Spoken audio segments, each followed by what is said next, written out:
No, we don't have any key problems, guys. It's something with the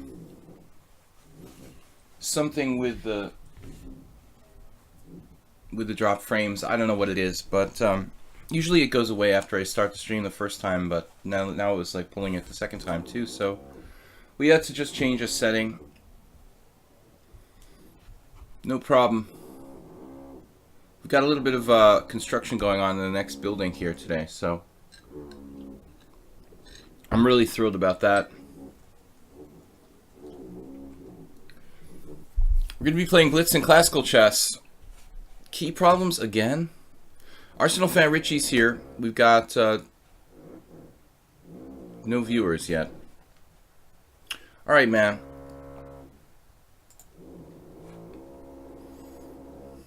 If you hear a strange noise, that's just the wonderful sound next door. Alright, we're going to start here with a game against Arsenal fan Richie without further ado. No other challengers. I'm starting a little bit late. With my new scheduler, I'm streaming in the evening and then in the morning.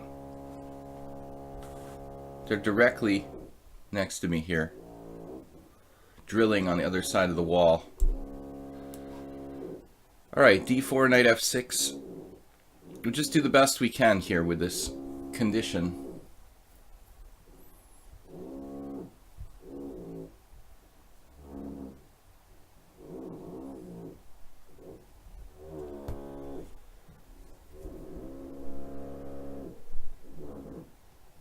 Cool, if nobody else is after us, I can avenge my defeat. Why don't you just win the first time? Let's play, let's see, last time I played the King's Indian, right? Let's play e6 this time. I love this, like, they knew what time my stream was starting because there was no drilling like a minute ago. It literally started right now. Come on, knight c3 or knight f3, I'll play bishop e4 check.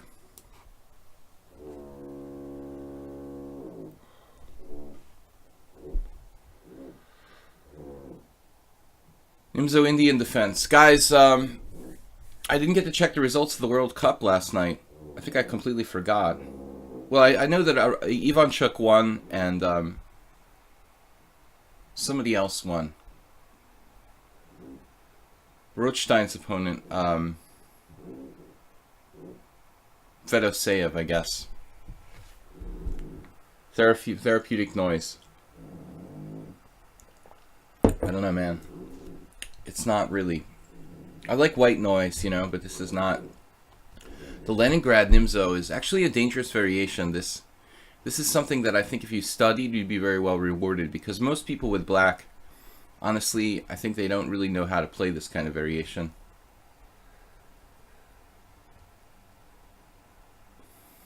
I'm always debating whether it's better to play h6 or not. I mean, I think that the traditional line is h6 followed by c5.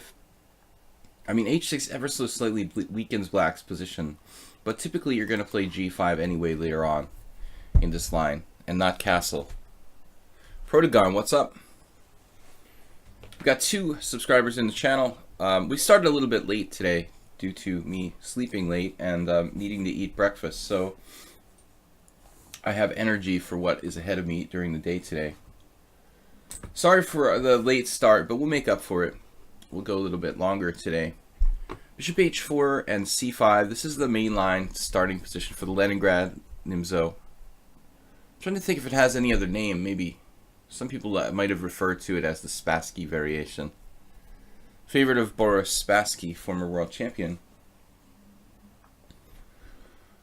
The oldest living world champion. Don't hear anything about Spassky really. I guess, you know, old world chess champions don't really make news. Oh, okay. Something stuck to my table. So the World Cup, 2 decisive results I saw yesterday. We had a fun tournament. Arsenal fan says, most people, that makes me worried. Totally booked up. So the tournament was funny yesterday. This guy, Don't Do It Again, who's beaten everyone, finally got accused of being a computer by someone, and I wasn't sure, so I didn't take any steps to report him. But he was banned. His account was banned, or at least not banned, but his account was labeled as a computer.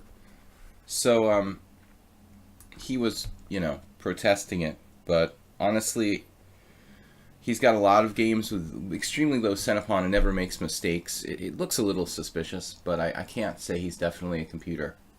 So he was banned mid-tournament, basically. Or not banned, but knocked out of the tournament.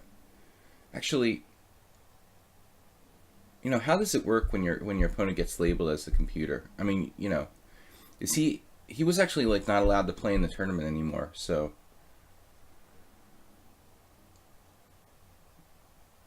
it's weird. Are you just not allowed to play in tournaments anymore? I mean, it's even like a casual tournament, so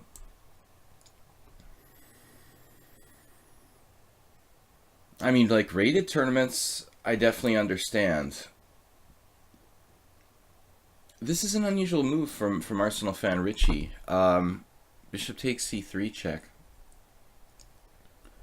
It's an interesting question. I mean, should computer cheating players be banned from unrated tournaments? I mean, I guess. Funny that I've never faced this move that I can recall. I think we can just take and play queen a5. That must be the problem with it.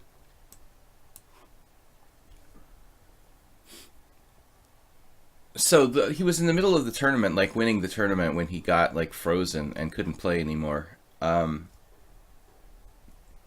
was awkward, though. I didn't know what to say, really. I mean, I didn't definitively think of him as a cheater, but at the same time, I knew that the possibility existed.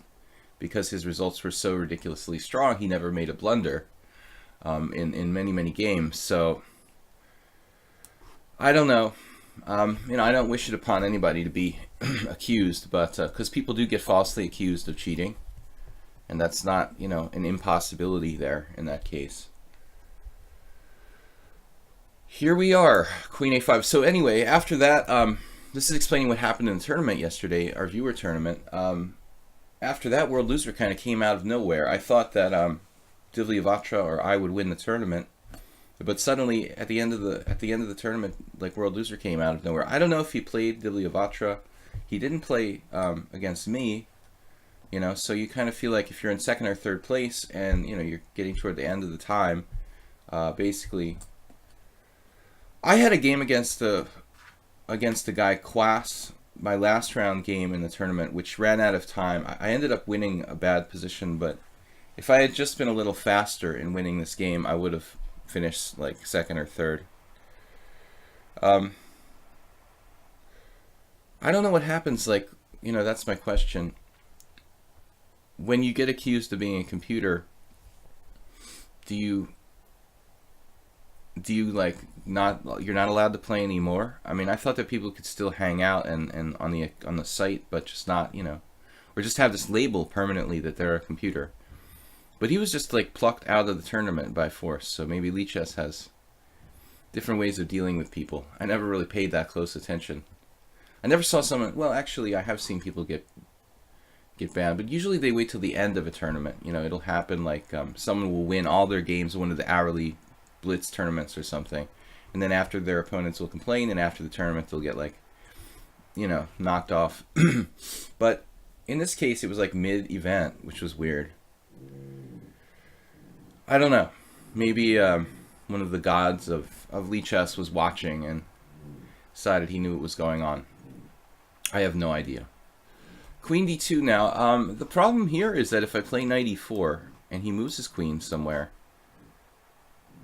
actually, there's several complex variations, but I'm thinking I just play knight e4, take with a knight on c3, and I just figured this out now. And then, how strong is my threat of a discovery there, by the way? I can also play knight e4, take with the queen, but this ending, may not be that clear. I kind of don't feel like I have a choice, though. What's up, Divlyavatra?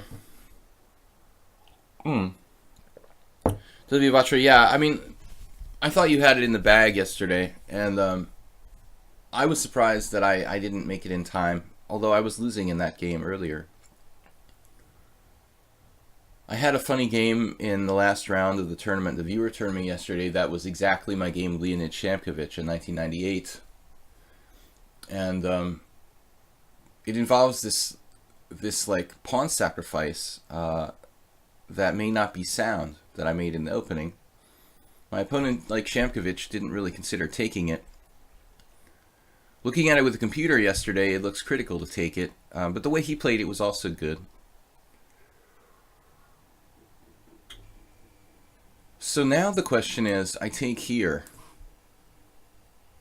I guess this is it. I mean, I'm just like winning a pawn, basically. If I take with the knight, I think the ending is not so clear. I mean, if I take with the queen, you know, queen takes, knight takes. Even that's good for black, though, objectively.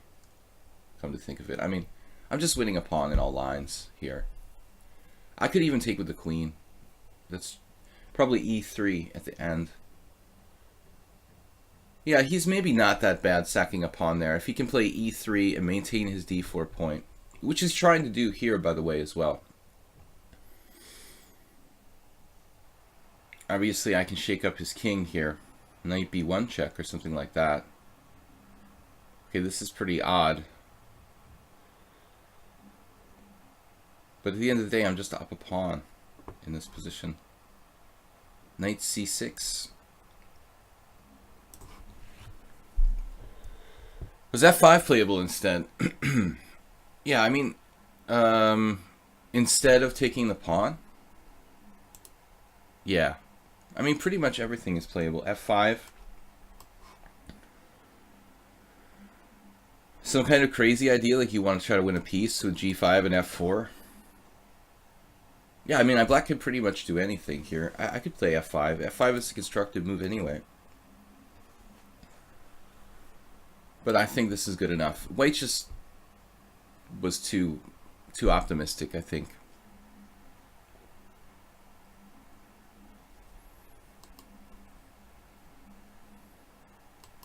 You know, oftentimes you can sacrifice such a pawn with a knight on c3. You know, in general, again, if the queens were traded, I could see how it might have been compensation. This bishop's very strong. I mean, it can come to g3, it can attack all the weak squares in the position. Some kind of ending where I'm just like down a pawn, but he has this monster piece. I mean, that's reasonable. Here we have a weird situation now. I just take and win a pawn. Okay, this should be game over. I think knight b5, ironically, is the winningest move. You could take on e2 if you want, but it doesn't really do anything. We're just going to win the d4 pawn. That's my idea by going here, pressurizing this pawn. You asked him yesterday, did he cheat? But he claims he didn't.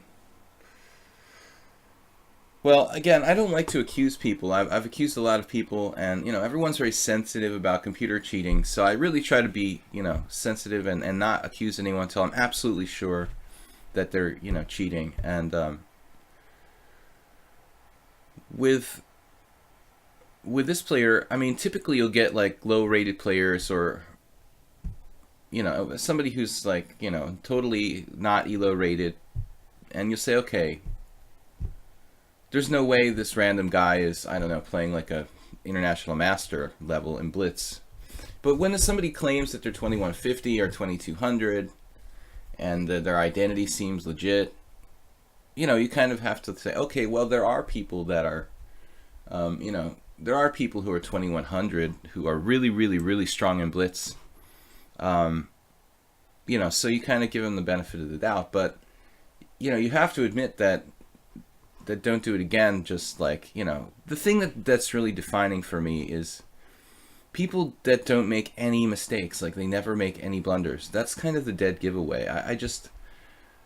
I see a lot of games from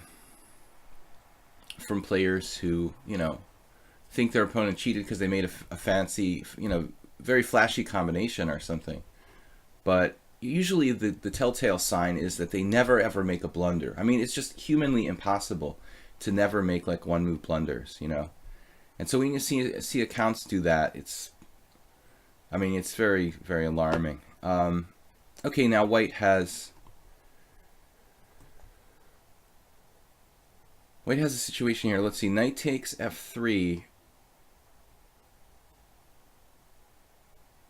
Bishop takes f3.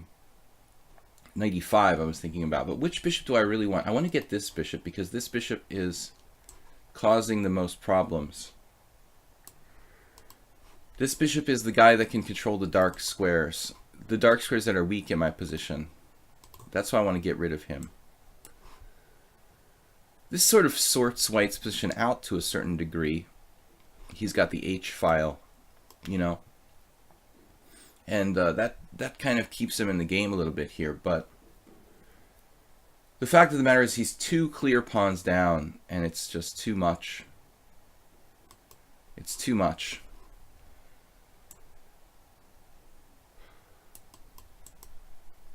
Maybe king e7. But I don't have to commit myself to that. I need to find a way to get this bishop in the game. I played this really interesting move, rook h4. I played this position pretty conservatively. Yeah, that's reasonable. All right. It is a dangerous piece. I didn't see queen takes d4. I'm expecting rook takes.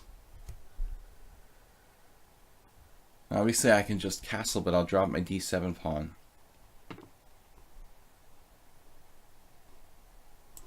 Queen g5, rook g4. I might have to play f6 here. Castling is possible, but it drops this key pawn here.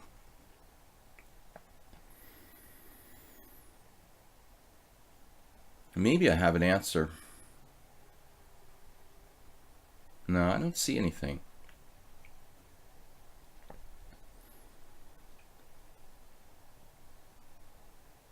Well, I do have this move.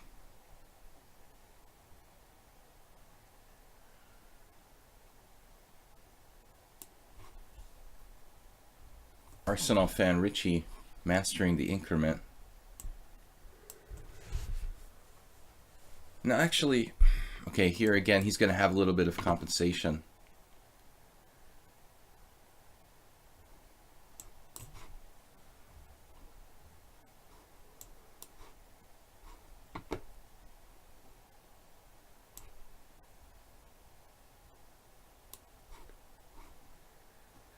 We've got him on the run. My rook is bad.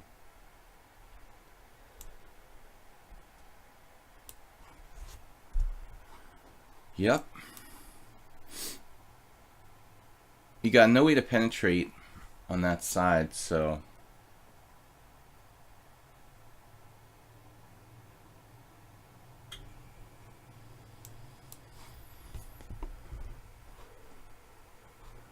he seems very motivated.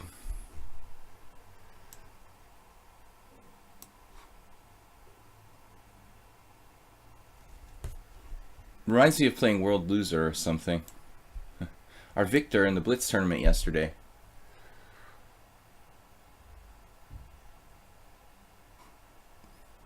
Okay, this is... Nah, that's too many pawns now.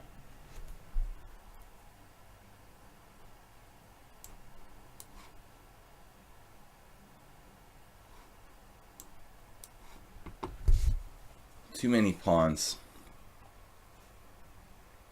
Richie, though, I think you're mastering the increment. You're getting a little better at this business. Okay, here he lost a piece finally.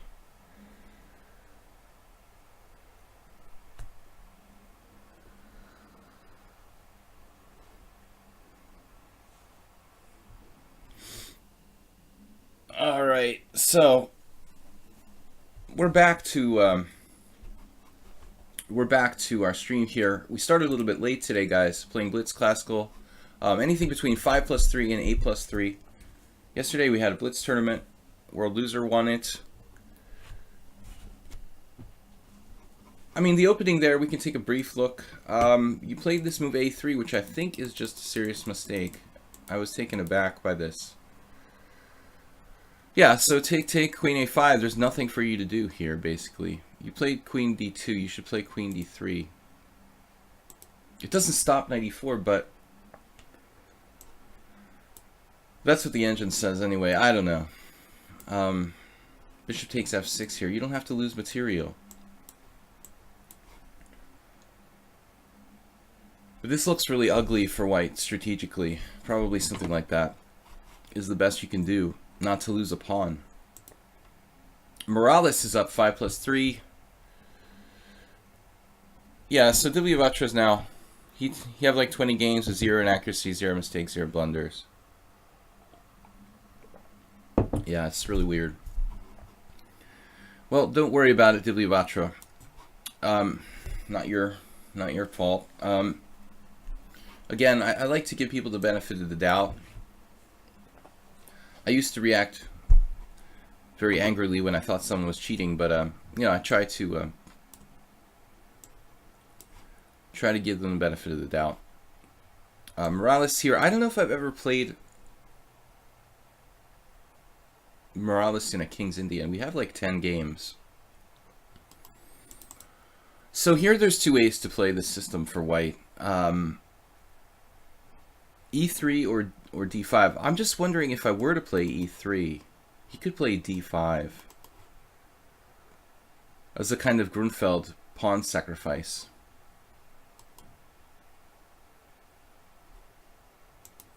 I typically play D5. It's actually, you know, possible to transpose to the Benoni now.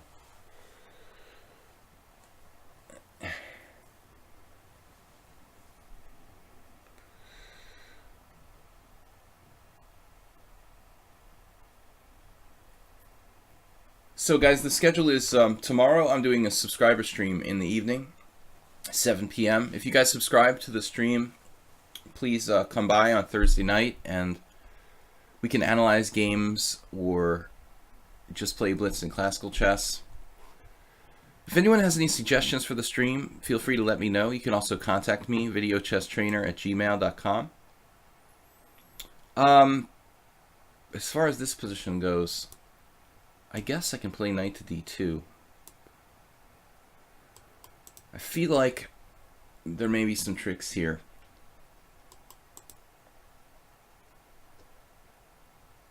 I mean, it does take the pressure off of d6 a little bit.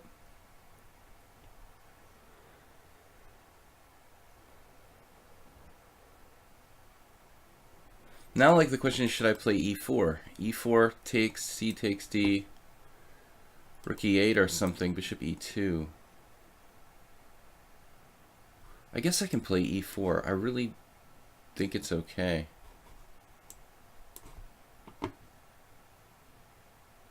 Could save a tempo. Oftentimes in the setup, I'll play like e3 and have to play e4 later, losing a half tempo. So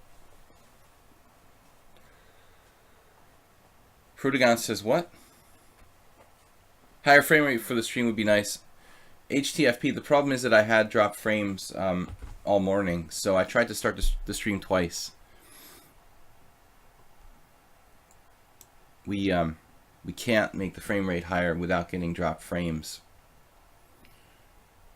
The only reason I could start it at all is because I lowered the frame rate. Maybe my computer. I don't know what it is. But anyway, we're not playing high-end video games, so, you know, seeing my camera speed shouldn't really be a major factor, you know. Seeing me in fast speed, it's not that relevant, really. Just that the stream is up and running is the important thing.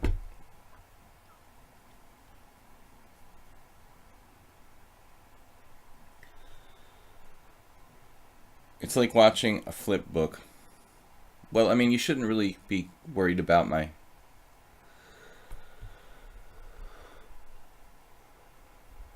speed here. Bishop h4, but thanks. I'll try to see if I can figure out a way to make it faster, but right now, not in the realm of possibility. I'm just lucky that there's no drop frames and the thing's actually working. I had it on 10 FPS and it was dropping. Now I don't know, it may just be a coincidence, but when I lowered the FPS, it immediately works without dropping frames.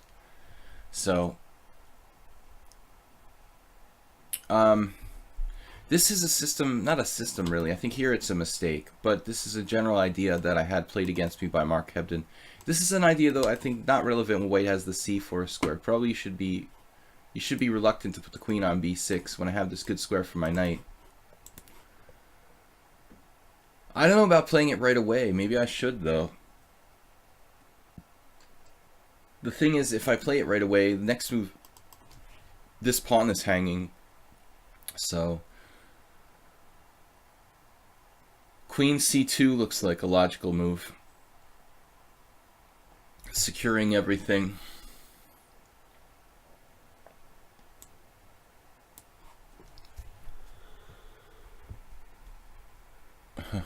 It's still higher FPS than most Ubisoft. Ubisoft. You say Ubisoft or Ubisoft? Ubisoft was the one that made, actually, I don't know. I used to work with a guy who, there was this site called US Chess Live, like 20 years ago. He worked for Ubisoft. They had something to do with it. A6. We're just grabbing space. Seconds on the clock. Okay, appear to be counting down like heart.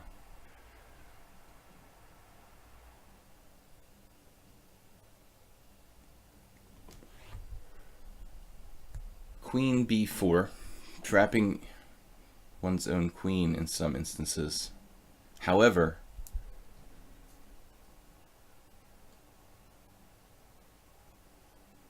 I mean, it looks like I trapped his queen here.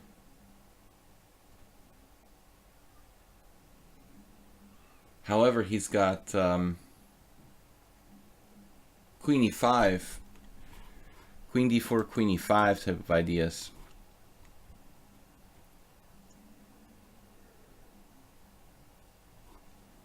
Is he actually threatening anything? Knight takes e4, followed by what? I still don't even identify a threat.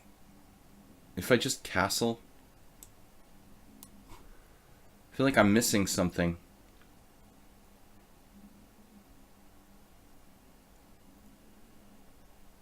But he doesn't have any knight takes d5. He doesn't have knight takes e4. I just take with the d knight. It's double protected. I've got knight f6 check coming in. It's very dangerous to get your queen trapped in this way with queen b4. Ubi is actually pronounced ubiquitous, Ubisoft.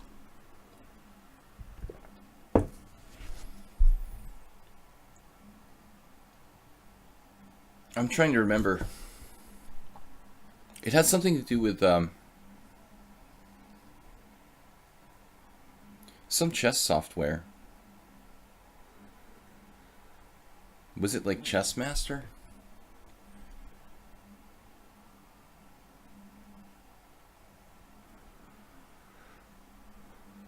I know that they did a lot of video games. I guess it's still around. Anyway,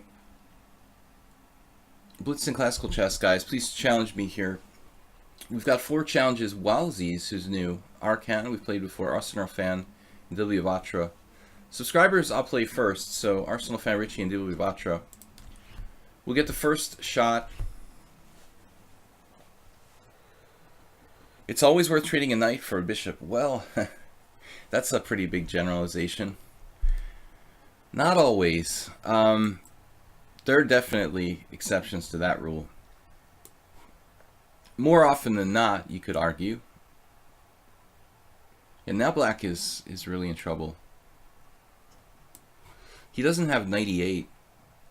So he's going to have to make this, yeah, very bad, awkward move. So we almost win by force here with the e5. The problem is that he has takes, bishop takes, queen e7 or queen d8.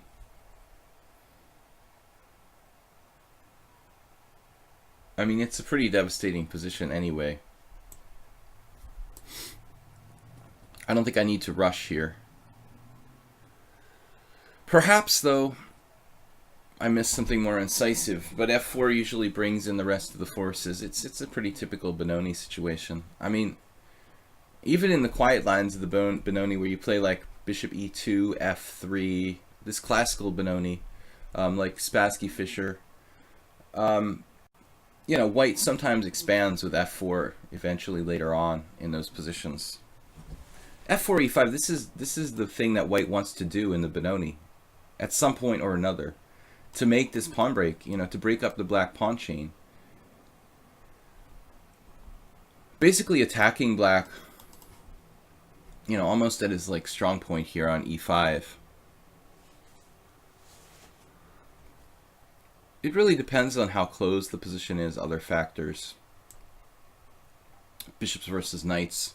It's a great topic. I used to be, I think, far too biased toward favoring bishops, and in recent years I've started to kind of question that, you know, if I wasn't overly biased. I think this is just lost for black. I don't know, Morales played very aggressively with queen b4, and then he got sent spiraling backwards. Maybe he missed something. You had the feeling that maybe he had something better. Yeah, I can play rook takes f7, but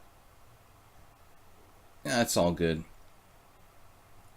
Rook takes f7 or e6. You know, but after queen b4, I kind of feel like, okay, black's got a pretty active deployment here. I guess it's just no good. All right. You know, I'm glad let's see, I'm glad I didn't play a5, because the temptation is to play a5 and to try to trap his queen. I guess it would be good as well. He can play bishop d7 or b5 there. Yeah, queen b6 is no good in this particular position. It's only happened in one game from 1974. That's sort of unbelievable. Then all of a sudden we've got a ton of games after bishop h4. That's weird. Mamajarov with white against Movsesian. White has a great score here, so we're in good company. Okay, let's move on. By the way, I've done some videos on this line. Camel Culture. I just call him Camel Culture because it's funny. I've been doing it for a while, since last year. Camel Culture, thank you for the cheer, man. Can you play someone else? Oh man, I just took on Walsies by mistake. Sorry, subscribers. Let's welcome our new initiate here, Walsies. I'm supposed to play the subscribers first, but I'm still half asleep, and I just took the first challenge I got. Anyway, Dibliavatra said he's gonna take a break for a minute. We'll play Arsenal Fan next, and then Arkan or Dibliavatra. If you guys subscribe, that's so funny. Dibliavatra said, I just woke up, so I'm confused. That's exactly what I just said. Anyway, Camel Culture, thank you for the cheer, man. Whoops, I'm trying to move twice.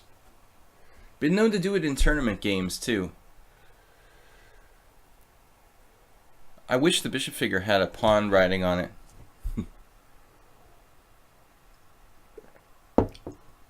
This is interesting. G6 here. I've never seen anyone play this move order in a long time, probably.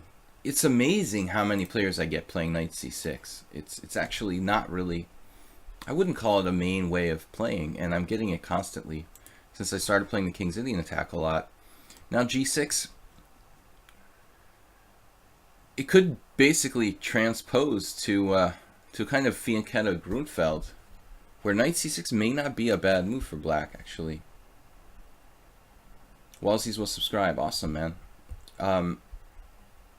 I don't know about this move order. This is kind of interesting. Should I play c4? This is the key move. I mean, if I don't play c4 in this Grunfeld type of position, I don't think I really get anything, you know? But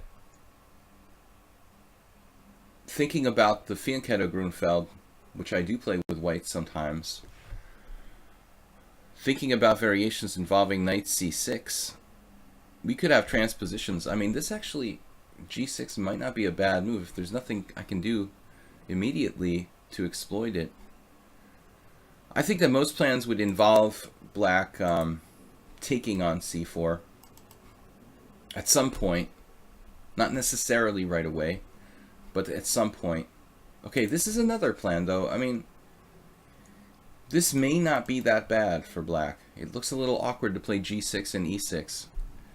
It is strange in a way, but I have seen a handful of games where this is possible. It's a different way of playing. Now, you know, he's not planning on taking, he's just supporting his pawn on d5 and putting his bishop on a good square. His pieces are well spaced out.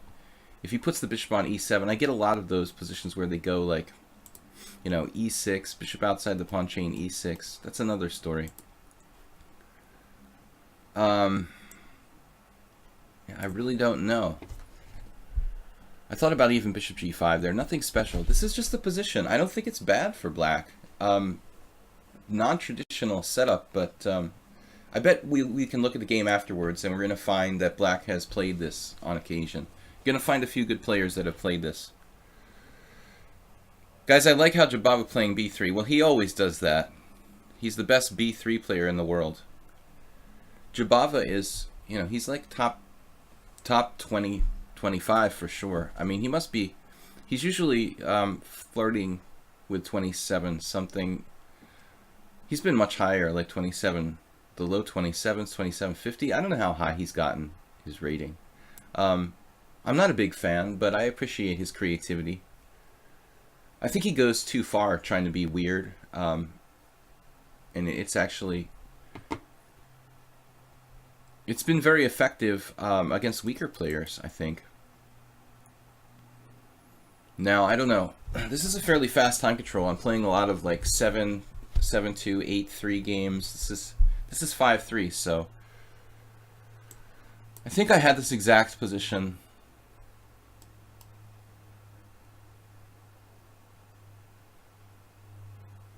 I had this exact position in some blitz games here. I sacked my queen in one. I mean, I sacked a piece and then sacked. How did this work? We had a game that was like pawn takes pawn. You see, now this move I have a small doubt about. Maybe it's not bad. I thought that you have to take with the pawn there. I mean, taking with the pawn, it liberates your bishop. You know, this is... I'm pretty sure I've had this position. Like ED, bishop g5, h6, bishop takes f6, bishop takes f6, knight takes d5 or something crazy like that. No, I don't think I can do that, actually. There was some game where I played knight takes d5 with the queen taking and then discovering on it, but it must have been a slightly different position. Knight takes, though, I mean, can I play e4 here and have a kind of good Grunfeld? Maybe not. No, I mean, e4 actually, knight b6, bishop e3, knight c4.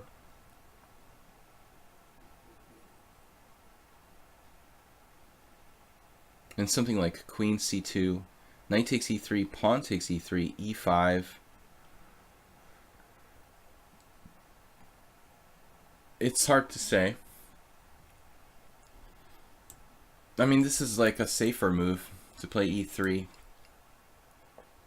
Alright, I'm just going to lose on time, so let's play the safer move. I always enjoy staying up late. Camel Culture, oh man, it's like you're one of these guys like Spinal Tap Chess who's up at 4 o'clock in the morning. Uncle Bill. I'll be like Uncle Yermo in 20 years. How old is Yermo? He's not that old. He's probably like 55, maybe. Is he 60? Can Yermo be pushing 60? Uncle. All right, rook e8. This is a sensible move. Wowsies. You know, I underestimate people who are like 1500. I was talking about this yesterday. Sometimes I think people purposely, sort of purposely, want you to underestimate their rating. Oh man, I don't know. I don't have too much here. I don't like taking on d5, but the other, you know, the other point is that, well, if I can take on d5, how can I get rid of that knight? Bishop d2 feels passive. Queen e2 looks like the right square, but he's setting me up with that rook on e8, so I don't know what to do. Guys, don't overestimate the importance of the clock here, because we've got a 3-second increment, okay? I'm not going to lose on time. I just don't like making moves. My rating is on purpose low. You played the opening interestingly. You know, I think it could just be you're lucky, you know. I mean, white's still probably better here, but I'd like to do like a positional exchange sacrifice on c6. But I'd need like a pawn or something, you know, to go along with it to justify that. So when we see lichess update with me instead of oh man, no, that's not going to happen unless I have time to play. Last year I got a chance to play some tournaments, but my results were not very good. Too many draws. I really need to play a lot. I would need to play a lot of tournament games to get the GM. It's a big problem. I really shouldn't have sacrificed the last 7 years of my life to playing poker, you know. You know, hindsight's 20/20. It's, you know, I give 7 or 8 years of my life to playing poker, and then I complain, oh, I'm not a GM. I wish I hadn't done that. Yeah. I mean, you can't have everything. I probably could have got the GM title if I had focused myself on that, you know, purely. Okay, Wellesley's made a mistake now. It's still not totally over. Even if I win the exchange, I mean, he would have some compensation here. So, can I trap his queen? Well, probably not. Well, I was sure he was going to take on a2. Okay, now we take the bishop and we go pawn up, I guess. There are many ways to do this, but with very little time, I want to be as safe and practical as possible. He should have taken on a2. He just kind of freaked out. I mean, he should have taken on a2 immediately, and he's only like slightly worse there. Now he's down a rook, which is obviously not healthy. I mean, a lot of people aren't used to playing with the increment. If you realize the increment it's not the same as normal blitz. You can't play purely for the clock, unless maybe the increment is 2 or 1 seconds. I think 1 second you can definitely play for the clock. 2 seconds, it depends on how fast the opponent can move. I'm a little slow with the mouse, so people tend to flag me even with lately at least. I'm not playing enough. People tend to flag me with 1 second or 2 seconds. But with 3 seconds, I'm not going to get flagged unless I'm very, very tired. So there are some games. I kind of like G6. Sultan Ribley is still 25, 60. He's got to be like 65 at least. All right. So e6, Nino is a girl. Pretty cute, actually. e6, woman, I should say. Yeah, here's an interesting moment where we consider b3 as a variation. But now with the bishop on g7, b3. b3, bishop b2, that's an alternative way of setting up here. Nikolai Vlasov, Radulski play this position for black. These are decent players. Now we got a lot. Ding Liren playing white and lost to a 24-85. Li Chao versus, so it's the Chinese variation. Only Chinese players. B3. Yeah, B3 is kind of the stable way of playing this for white.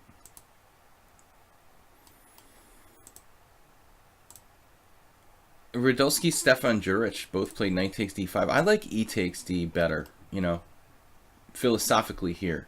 He wants to maintain a strong point on d5. But anyway, you've got like reasonable players playing this position for black. So Arsenal fan and Divyavatra. I don't know if Divyavatra still, you know, if he's still Sopiko. Still, oh, these are Georgian women, by the way. No. Kurtziza is Georgian, right? Okay.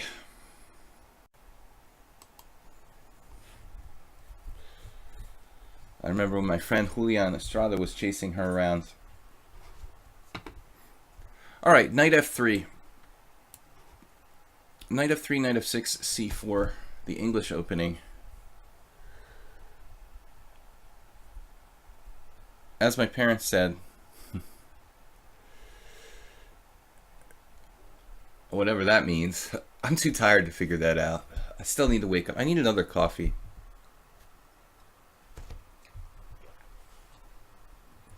All right.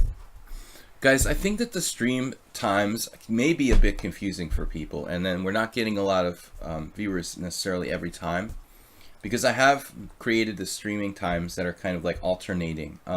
Monday, Wednesday, and Friday I'm streaming in the morning European time, and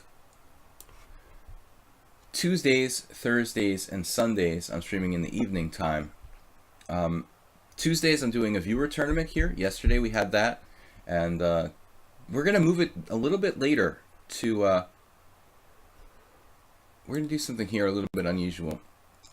We're going to move the streaming times a little bit later for the Tuesday night stream to 7 p.m. I'm going to try to do some of the streams 7 p.m. and 6:30 at the earliest. Simul's at 6:30. Because I've had a bunch of players from, well, it seems like the London players from the UK particularly, but the European players who work like to stream a little bit later. Rather than 6, let's say 7. Richie, you instantly played c6 after I played knight a4. I don't think I've ever faced that before. This is obviously an unusual move. Knight a4 is my own invention. I was wondering what you were up to with c6, okay. But somehow it doesn't seem right. I mean, it's not bad for black. I don't think we've discovered the critical continuation, though. On the other hand, it's certainly reasonable for black. He's playing like a Kopech system. I can see it. He likes to play c3 with white. Now he's basically doing the same thing.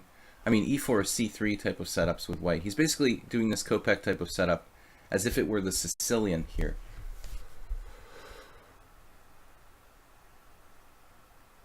Nothing special with like something like c5, say, for example.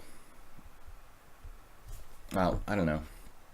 I'm afraid I might have to take on d5 if he plays d5. How should I challenge Kopini?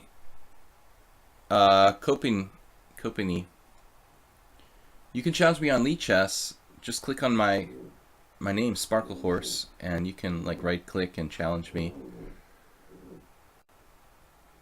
There's actually several ways to challenge on lichess, I guess, but the easiest way is to find the player. In my case, Sparkle Horse. Go to their account, just, you know, highlight it, right click, challenge. If you guys hear a strange noise, the building next to mine is actually having construction, and the sound of the drill is coming through the wall, so if you hear a weird noise, I've been lucky though, it's not so bad so far. Here now, double fianchetto, or what do we want to do? I'm just going to play like e3. Listen, as far as this knight a4 thing goes, I just like to play this on occasion to kind of throw people off. I think in reality it's not, you know, it's not in any way critical.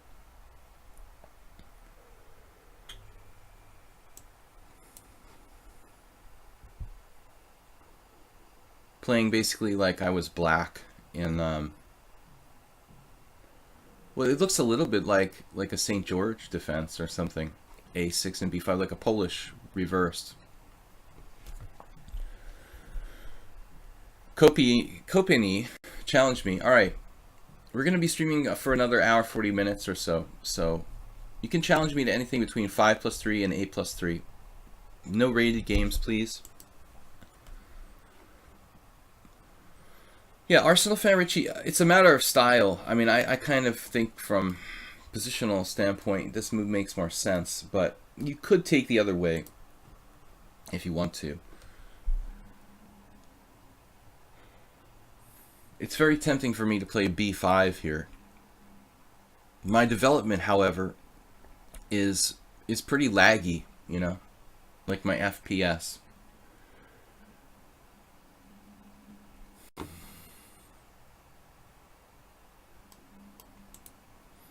I'm going to pass on it, you know. I'm really going to pass on this. It seems like it might even increase his grip in the center.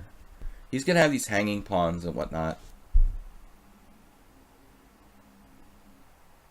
Now he's going to bounce the knight through g5, probably.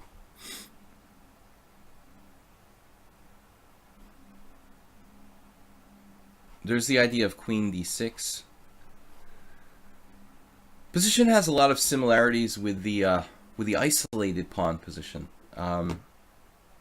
It's just, you could see this as you could imagine this as an isolated queen pawn position. Bishop g4 now. I wouldn't mind trading some pieces at this point, to be honest with you.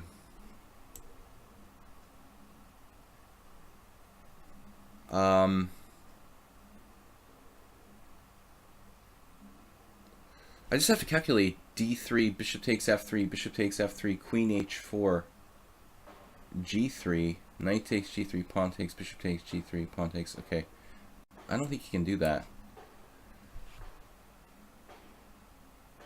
Making sure there's no combinations here. My setup is a little more passive than one where, like, say I fianchettoed kingside. My kingside would be safer. It's basically like I'm playing the black side of some kind of Tory attack or something like that. I'm playing a reverse opening, essentially. Practically speaking, my move knight a4, which I actually discussed once in a video, it's not a good move. It's just a move to kind of like take the opponent out of preparation. Bishop takes f3, bishop takes f3. Have you been to Taiwan? I'm from there. No. I've never been to Asia, actually, oddly enough. I was thinking about this last week. I've traveled quite a bit, but I've never actually been on the Asian continent. Queen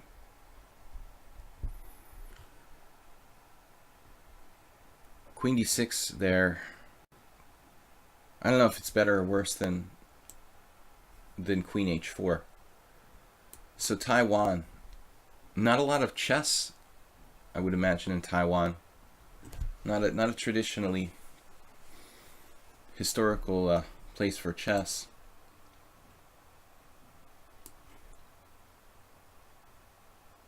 Bishop g2. But the Chinese are really getting into chess, at least at the top levels. You know, I don't think that the average population, I realize that Taiwan and China are separate in a sense, but culturally speaking, I mean, if you ask an average person, Chinese-speaking person, like, you know, about chess, like, the average person doesn't know anything about it.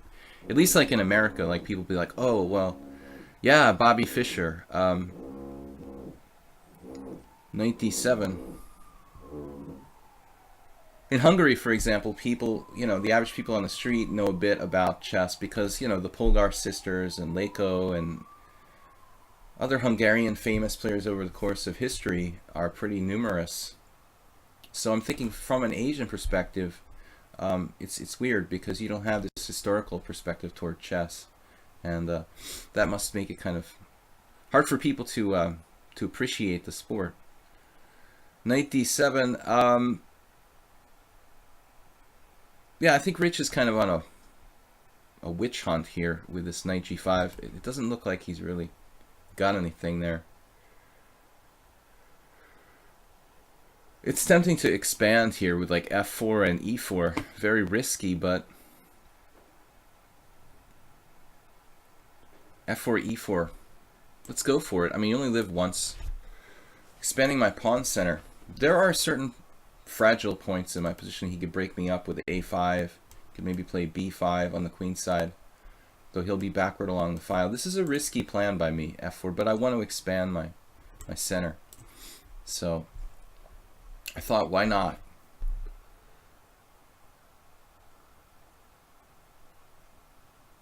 So oddly enough, I've never been to Asia. I've been to South America, Europe, obviously, the United States, North America, Australia. I've technically been to Africa because I was in the Canary Islands. Never been to Antarctica or Asia. But I guess the Canary Islands belong to Spain, so it doesn't really, it's geographically kind of part of Africa, but it doesn't really count as being in Africa. You hate China, by the way. Well, I understand there's a lot of political problems, but I'm talking about, like, you know, as far as language and cultural, historical stuff. Bishop check. Somebody was talking about bishop versus knight a minute ago. Yeah. I could take it off, but then his knight has a great path. Like, look at that knight coming down.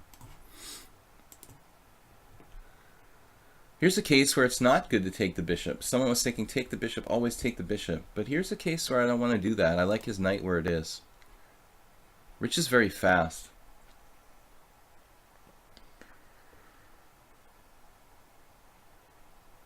My knight just sits there, just keeps sitting there and sitting there forever.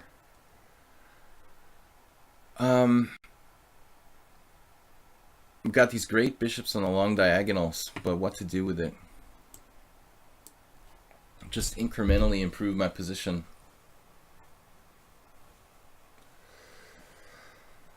Yeah, I don't know enough about the... Anyway, I'm not going to get into politics here on my chess stream. So, anyway, welcome everybody, no matter where you're from. No, I just think about chess for Asian players. You know how weird it must be that, like, you go home and you say to your family, "Oh, I was playing chess." They're like, "Chess? What's that?" You know, I mean, the Chinese players are getting very strong, but on the other hand, you know, their entire culture probably doesn't know anything about chess. It's kind of weird.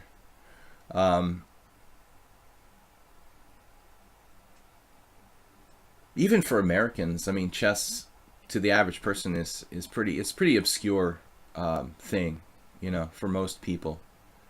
In Europe, if I live, you know, in a country like Hungary, I mean, it's definitely... Wow, what a great move, bishop d4. What an absolutely terrific move. I think I'm going to consider this.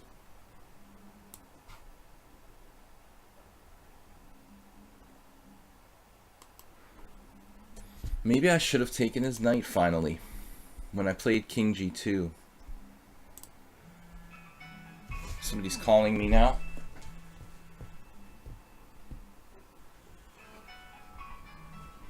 Someone trying to borrow money. That's definitely not happening. I don't recommend lending money to people. All right.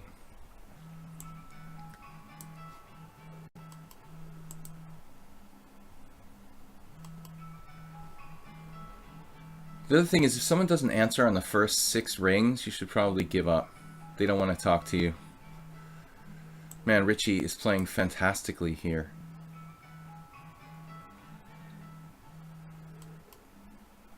I could just turn off my phone. This guy's very pushy and he's constantly trying to borrow money from me.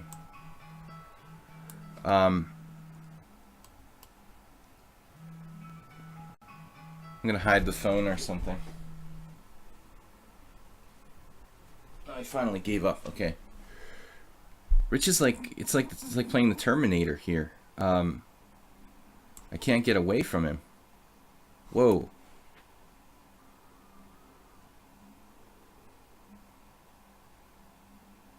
Maybe I'm like lost now. What is happening? There goes the bishop pair.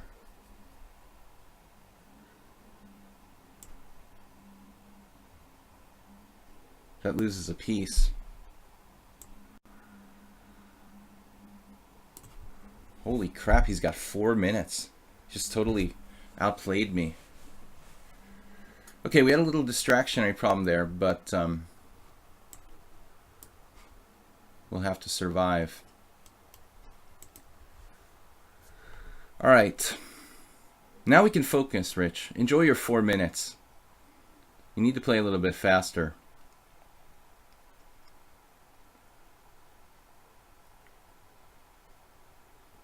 Not giving me too much time for commentary. Bring you back to the early 2000s. I don't have a smartphone. I just don't want to constantly... I don't want to constantly be on the internet. I'm already there all the time, so... If I had a smartphone, I would be like... I just can't stand it. Like, people are walking around with their smartphones. They don't even look where they're going. Knight A4. Thank God.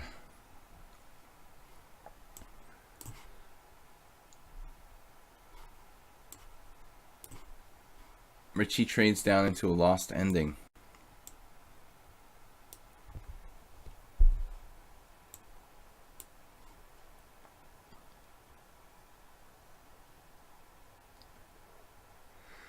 Maybe it's not lost.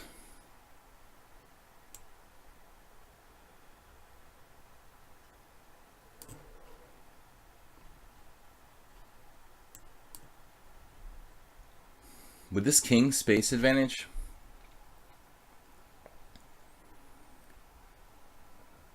you played way too fast, man. I mean, there's no reason to play that fast. You have a tremendous position there.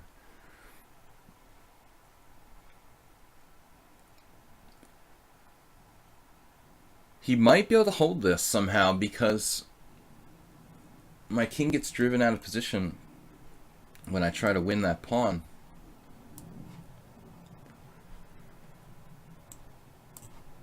Too much bullet chess.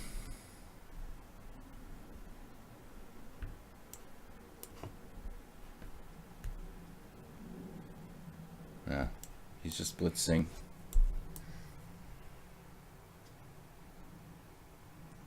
Alright. Need to just slow down and play the best moves. Dilyavatra, I hope he's ready to play. Engine? Oh no. No, he's not an engine man. Conspiracy theorist.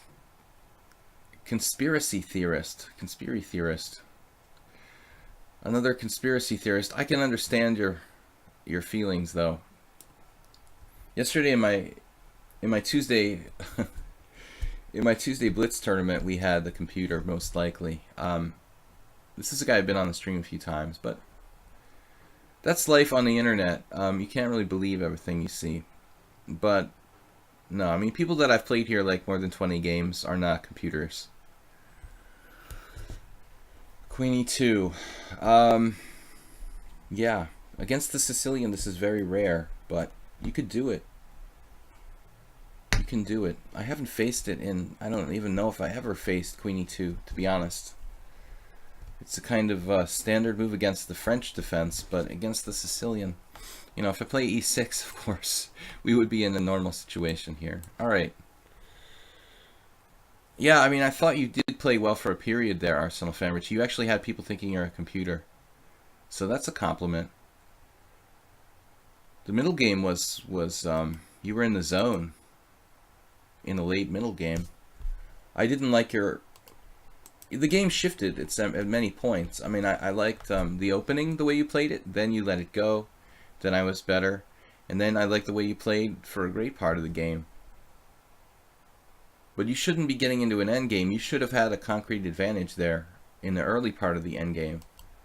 when the queens were on the board, or what was it, rooks, sorry. When the heavy pieces, there were still 2 rooks on the board. You had a pretty massive advantage. Almost winning. I mean, it must be really close to winning. You really need to take more time and bear down when you have a good position. Somebody said, like, the hardest part of the game is to win a winning position. I think you understand what they're talking about. When I have a bad position, I'm driven to play better, usually. So now Divyavatra is actually transposing to a b3 variation, and I do see queen e2 sometimes there. Unfortunately, I don't normally put my knight on c6 always. Yeah, no, I mean, you're transposing to some kind of b3 stuff. I'm not confused, but I just, you know, want to find the best move.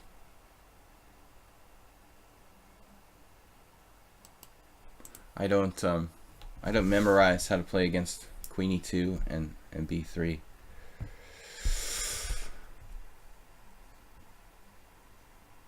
One thing I don't think I should do is probably d5. My queen will get hit by the active knight coming out, though you could even justify losing a tempo here. How about g6, bishop b2, knight f6. g6, bishop b2, knight f6. Followed by bishop g7. Both sides could do a double fianchetto.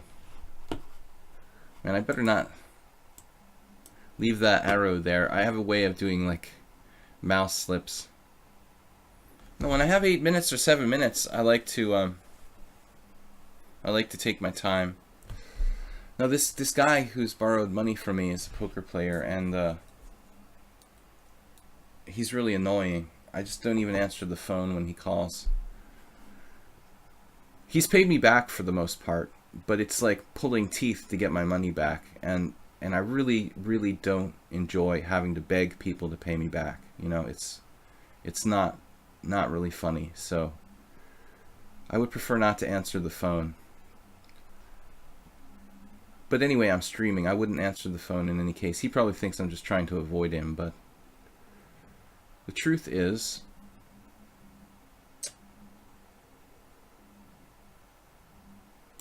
alright, I'm just going to play e6. I give up. You can have a 3-minute time advantage.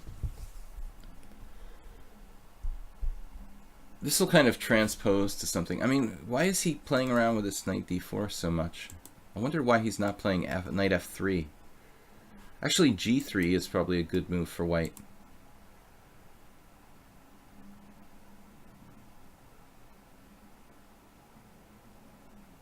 We can pretty much do anything here. I mean, with black, we have a lot of flexibility. Typically, they try to castle queenside pretty often in these type of lines. So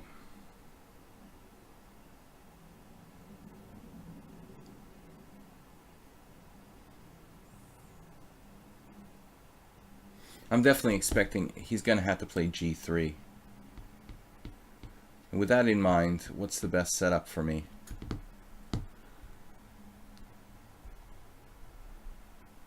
Some sort of hedgehog type of thing.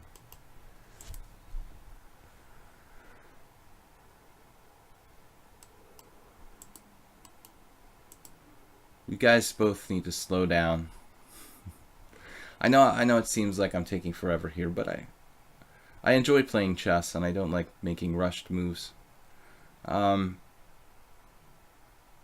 f6 is possible. I mean, e5 doesn't really concern me. I would block his play to a great degree.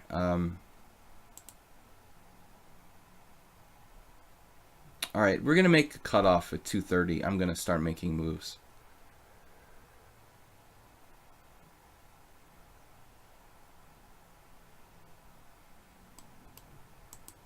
b5 might be a little bit weakening.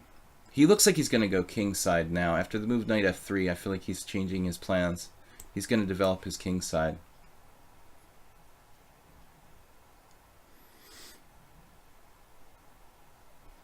I could play bishop e7 with the idea of d5, but I don't really like it. I'm expecting g3 followed by bishop g2.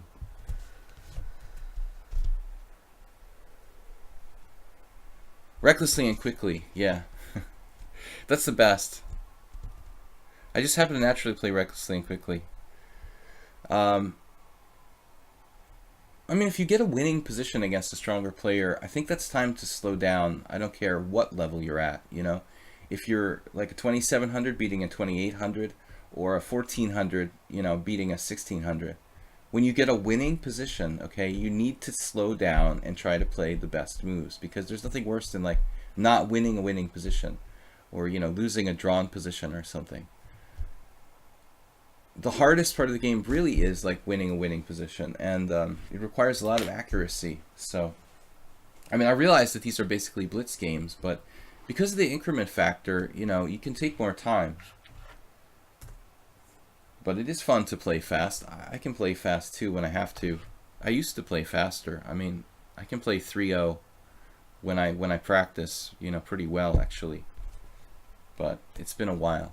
I'm a little bit rusty in the 3-0. I was never very, very talented with the mouse, you know, in over 20 years of internet chess. Even from the beginning, I just wasn't really mouse skill oriented. So I rely on my I rely on my strong moves rather than my mouse speed. The other day on lichess, I had this guy who was like down 2 pieces, or down a piece in an ending, do one of these like rook, put the rook like adjacent your rook, you know, and then hang it on purpose so he could win the rook. I mean, that's so dirty. You know, I fell for it, and I was up a piece, so it was still a draw. But, I mean, come on now. That's respectful. Alright, knight f6. It's a Maxim Dlugy trick, like a Maxim Dlugy blitz trick. In 1-0, you know, you purposely hang your rook when the other guy's starting to make automatic moves. Void of moral fiber. Knight f6. What's up, man? All right, you're taking your time now. I've actually like hypnotized him, or maybe he went to the bathroom or something. But Divyavatra playing Queen e2. He likes to play weird openings. Yesterday he played f3 and King f2 against me and drew. In a sort of interesting game. I played very classically.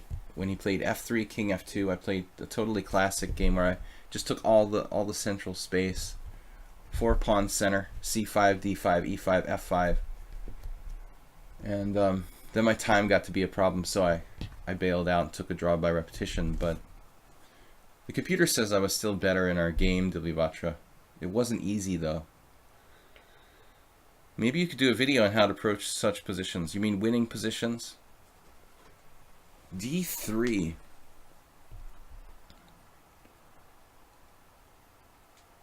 d3. I mean, I think the best plan for white here is probably g3, bishop g2, castles kingside, and d4, turning it into like a normal kind of Marazzi type of position.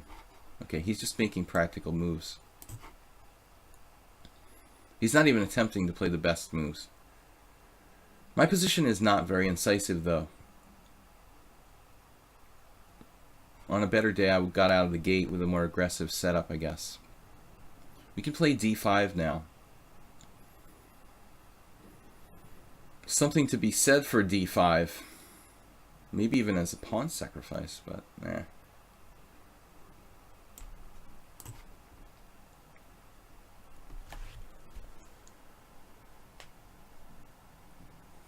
It's basically a blitz game. Alright, I've got more challenges. I want to take the subscribers first. Nefedov, looks like the only one that I recognize. Then Arcan, Camel Culture, and the rest of you guys.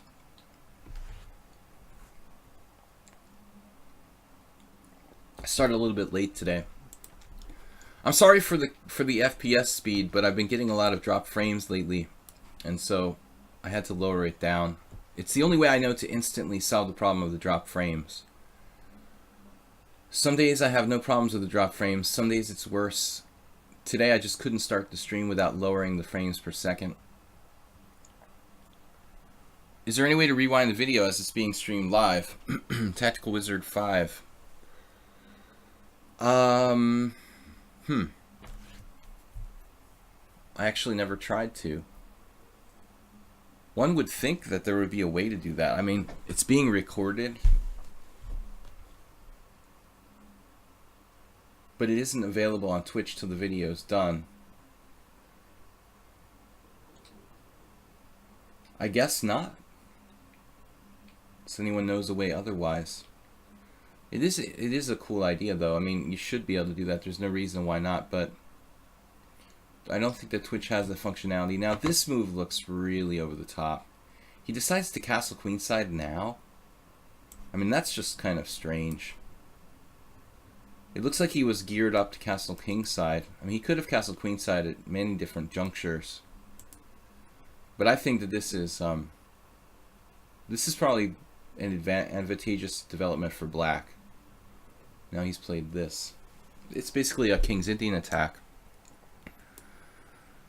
where black has a much faster attack.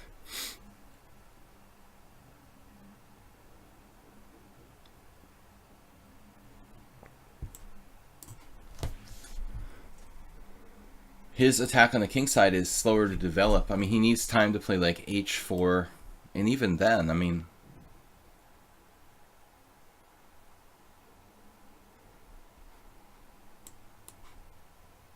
this is gonna be relevant.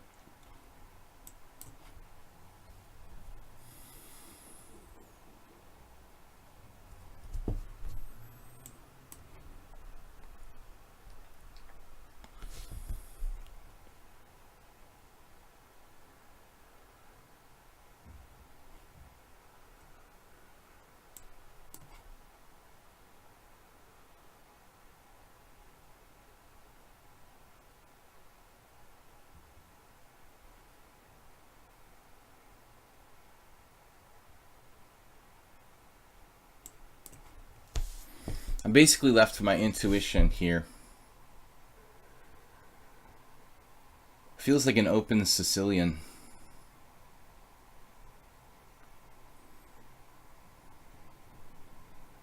This particular opponent, he has defended very well in the last couple of games. He's gotten very bad positions against me, playing this kind of reckless opening, then defended very well. I don't like Queen h5 at all for white.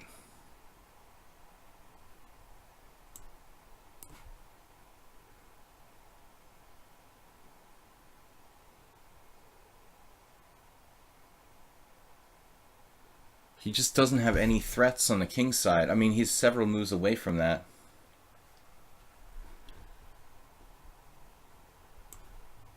I see.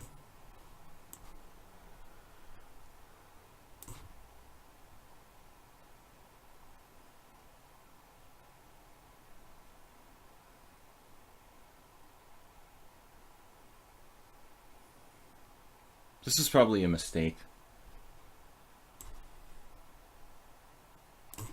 I should have played this move, which was winning immediately.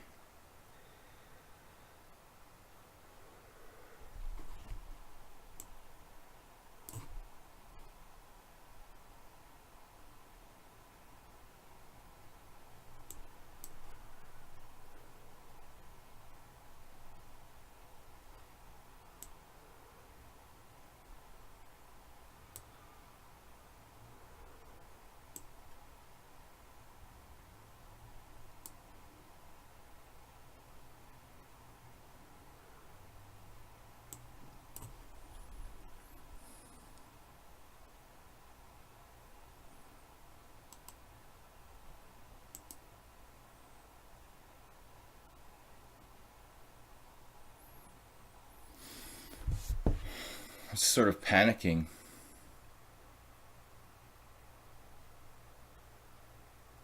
I had rook b4 last move. Doesn't work. Rook b4, knight takes, no, queen takes c3, rook takes b3 check, knight takes b3, hitting my queen. No, that doesn't work. Actually, rook b4 here. Yeah, he found his tactic, of course. All right.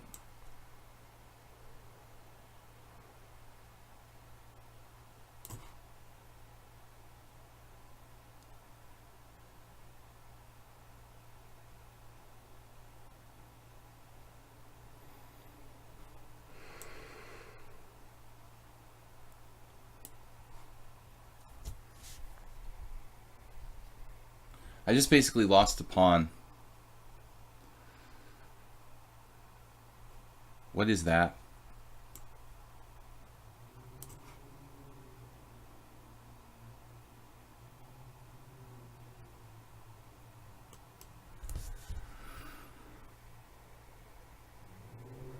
This is pretty strange stuff here.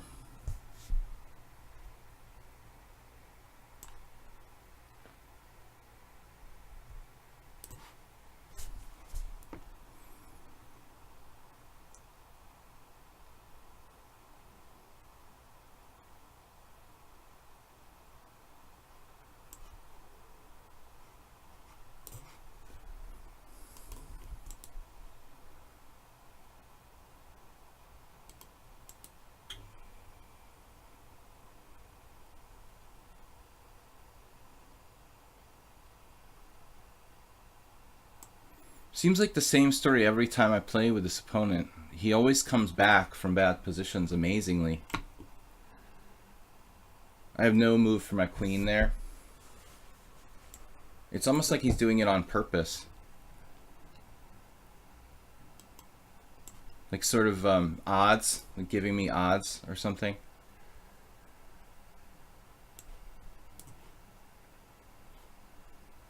Kind of toying with me.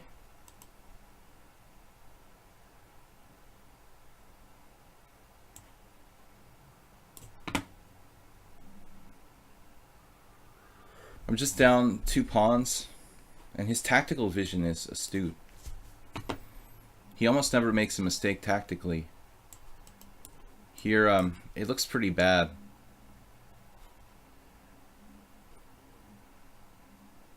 Like, look at that move.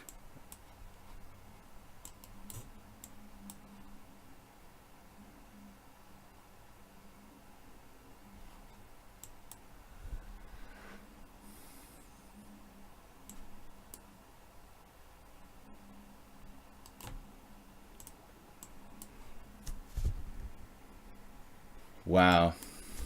I mean, h5, you gotta play there. This might be good enough to win, but still. You give me a little bit of practical hope. He never makes a mistake tactically. I mean, he seems to give me good positions on purpose in the opening and then sort of handicap himself. Almost like it's toying with me. Usually I have a winning position out of the opening and then lose or draw. Oh, man. Okay, I can't trade rooks here. It's like he knows what I'm going to play before I play it. That's the other thing. He knows what I'm going to play before I play it, literally.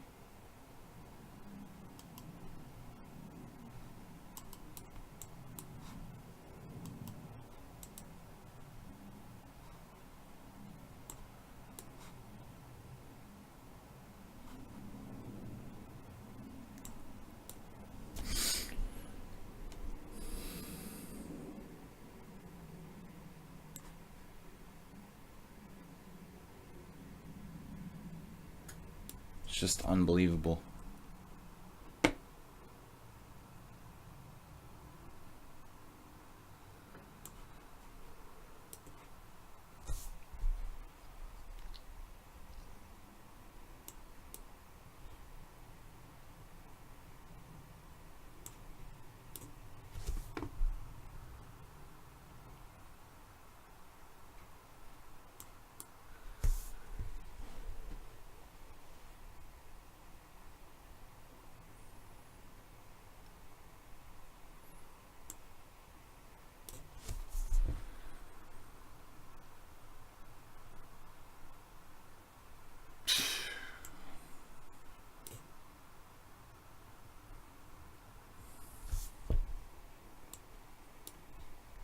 just unreal how good he is in these fast situations.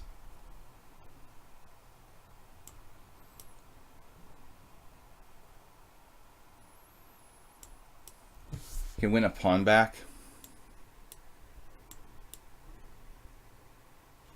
Maybe I can hold on.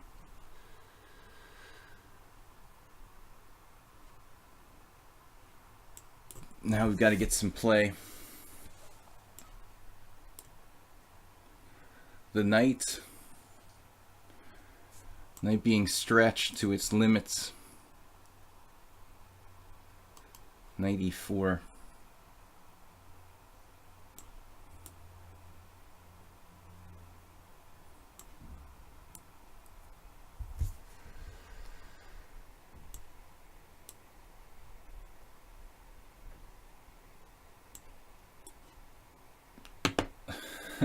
To draw, man. Draw. Am I better now? Come on.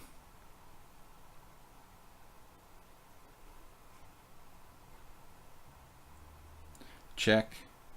I gotta be careful.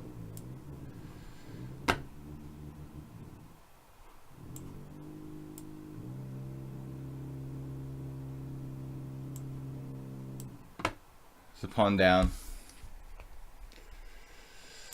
You can play for a win if you want to, actually. Why don't you play king f3 and go across? I still don't have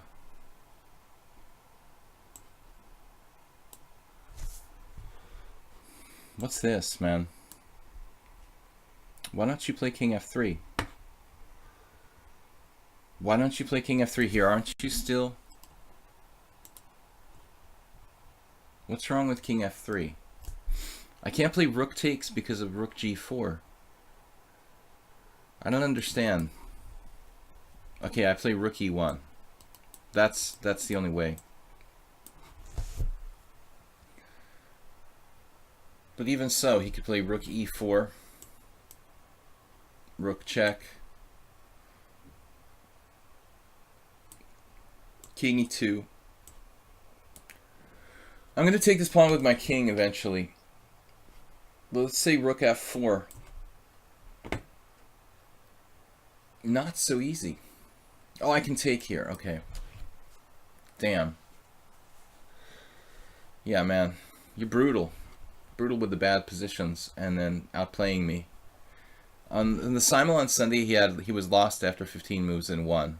Yesterday he was worse and drew 2 games, and today he was winning and couldn't quite finish me off. I didn't decline it. I didn't have time to move. It's like trying not to lose on time. Of course I would take a draw, but I was just I was moving fast to try not to lose on time. I didn't expect you to offer me a draw, you know, in that ending.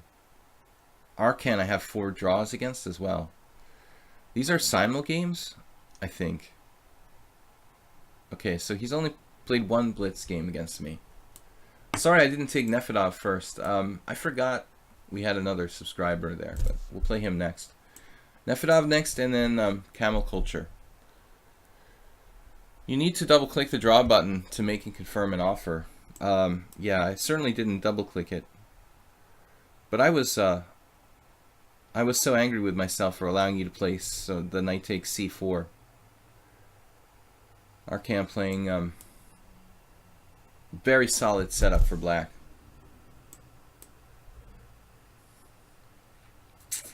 Yeah, this is really hard for white to get anything.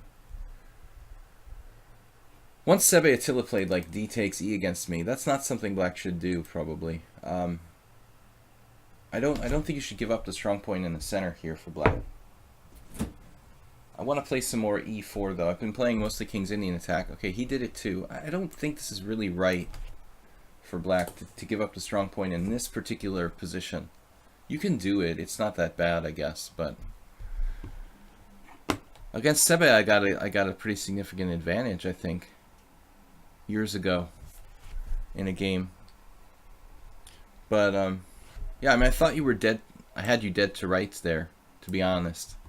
and it was like irreversible mate. But you, I couldn't find a way to mate white, and then I allowed this knight takes c4 tactic. For some reason against Vatra, he's got me in such time pressure that I usually fail to find the winning move when it does come up. This has been a theme the last couple of games. World Loser does something similar against me. Our winner from the tournament yesterday, he's also sometimes a moderator on the stream. World Loser also, he successfully puts me in such time pressure that that I fail to find the winning move when I do have it. But I don't think you should castle queenside there, Vatra. I mean, to be honest with you, I played such a passive setup that that you should just castle kingside and play g3. You have a good hedgehog type of position. I mean, there's really no reason for you to castle queenside. If you want to castle queenside, you should do it earlier. Probably that you have time to play like actively with d4 in the center. Because this setup with like d3 and castling queenside, I don't think that's really good for white. You need to play either d4 and castle queenside. But to be honest, I think you need to play d4 in general in these b3 Sicilians. Anything with like d3 is going to be kind of passive. Anyways, why can't I just play e5 here? Because it's protected. Okay, good reason. Good reason not to be able to play e5. Knight c4, a4. What would Petrosian do? Yeah, a4 is actually probably not a bad move here. Yeah, well, what's the problem for me?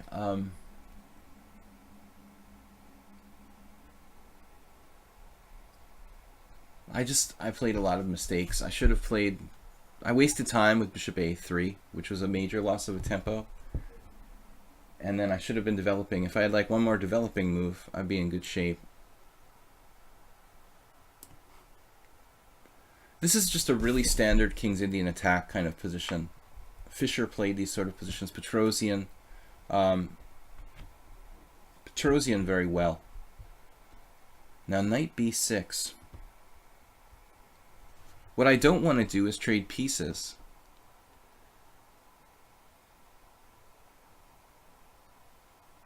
Though even there, I mean, after a5, knight takes knight, queen takes knight, it's probably slightly better for white. Knight e3 might be, it might be interesting, but we're both a little bit awkwardly placed after that.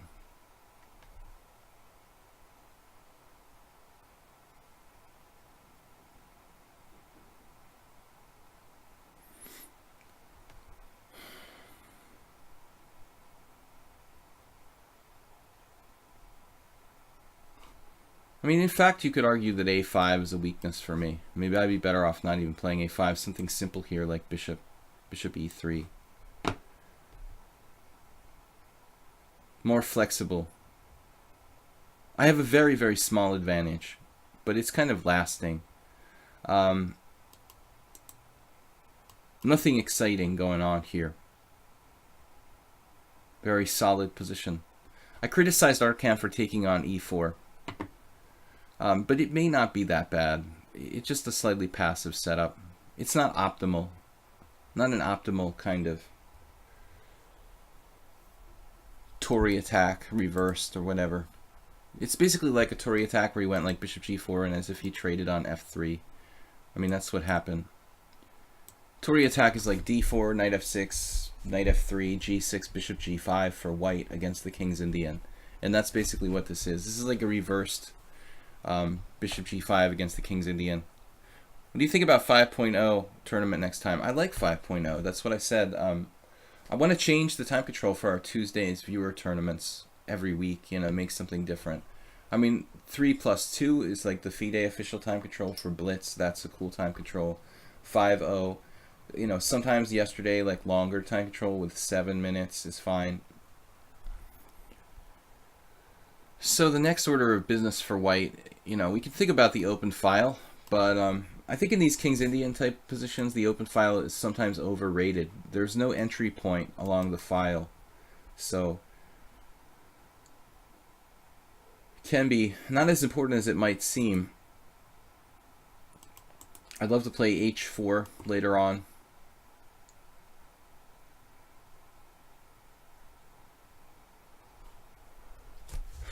I could play b4.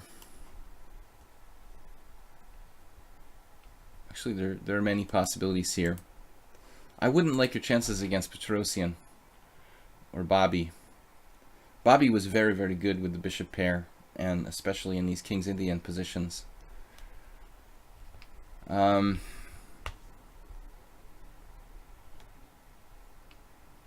not really sure what to do here, though. b4 with the idea of b5 looks a little bit primitive.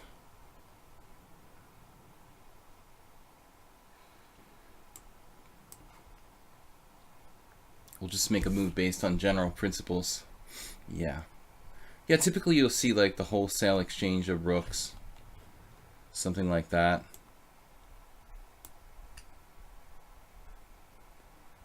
I don't mind exchanging a set of rooks. I don't care so much about this file. I don't think it's really relevant. You know, maybe we should be playing like b4, b5. I mean, we can play b4, c3, no harm done.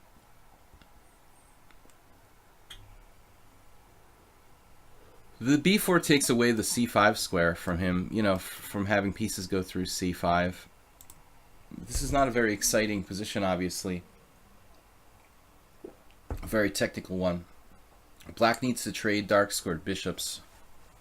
Positionally, if he could trade dark-scored bishops, he would eliminate my bishop pair and have like good knight versus bad bishop.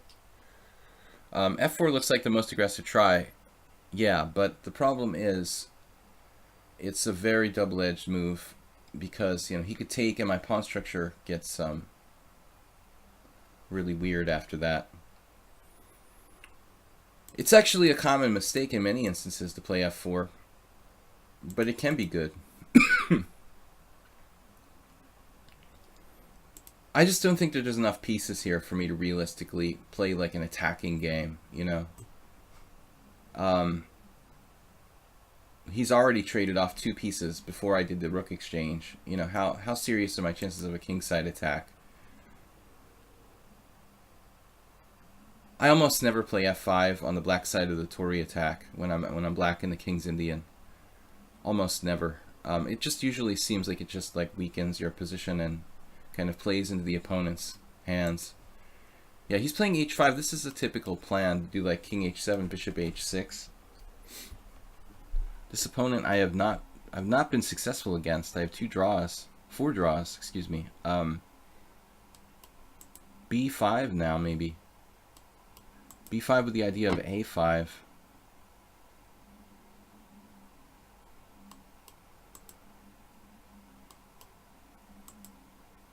He's so solid here.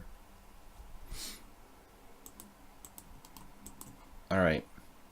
3 minutes to 4. So if a5, I guess he plays b5. You know, and I don't know what I'm really doing there.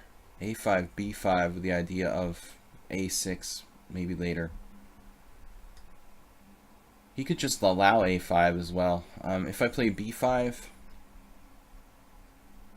he can close it up, or play like rook c8. Maybe rook c8. b5 rook c8 is a bit problematic. Okay, I don't really know what to do. I'm just gonna hold here. See what he's gonna do. Let's see if he takes my advice. I was just gonna improve my position slightly with king g2. White basically shouldn't lose here. Now I have bishop g5 actually. Then rook here. So bishop g5 doesn't do anything. He's planning what I said with bishop h6 obviously. Which is still okay for me. I'm probably not worse, but I think we need to do something now.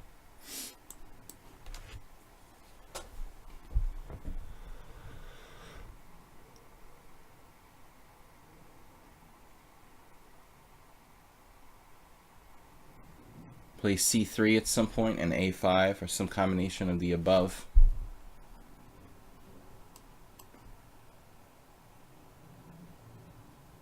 Okay, he can't ignore this. So maybe c5, h4, bishop h6, takes. Bishop h3 is not possible anymore.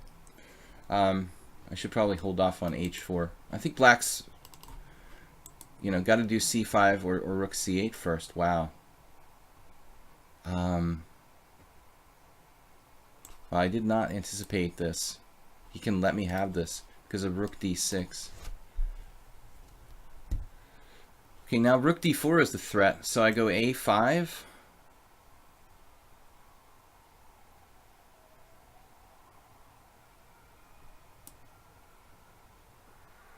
Takes rook d6. This is realistically a draw.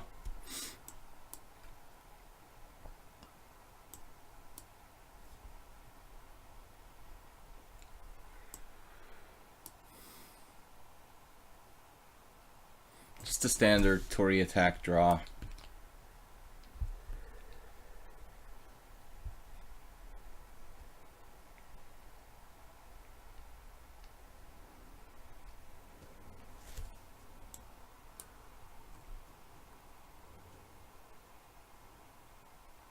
Now he wants to play for more.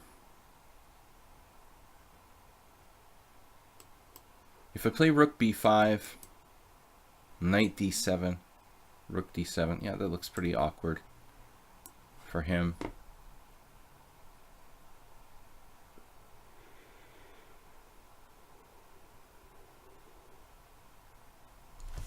Anyway, guys, please check out my YouTube channel, Video Chess Training on YouTube. This is an unsuccessful game.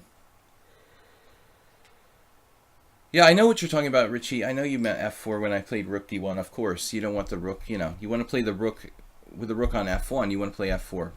It's interesting. I'm just saying that I usually don't do that because typically in these kind of situations, black's king side is pretty solid. You weaken your structure a lot. In my experience, this classic King's Indian plan of playing f5 or f4 in the solid anti-King's Indian Tory attack type of positions, typically the normal f4 or f5 type of attack is not really good. I don't know what Arkan's doing here.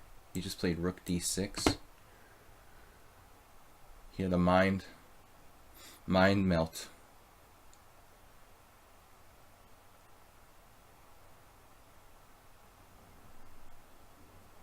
Obviously, this is a draw, after rook takes c2, rook takes b6.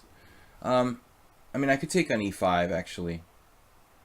Maybe if I had to win, I would try rook takes e5, but objectively, it's not winning. Now, rook e7 is too slow, I think, but is it? Actually, rook e7 is really interesting. Safer to play rook b5, I guess. But I have interest in e5, e6 here. Now I've got my rook on the 7th.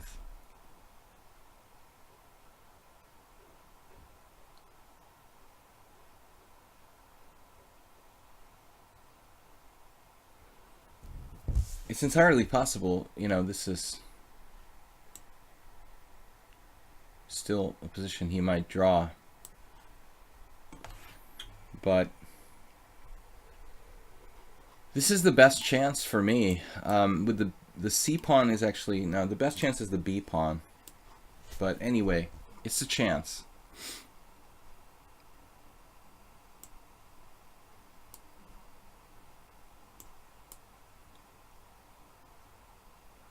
The best is the B pawn because it's far away and it's not a rook pawn. He's got a very good king here. Actually, what am I doing? Maybe I just have no way to make progress.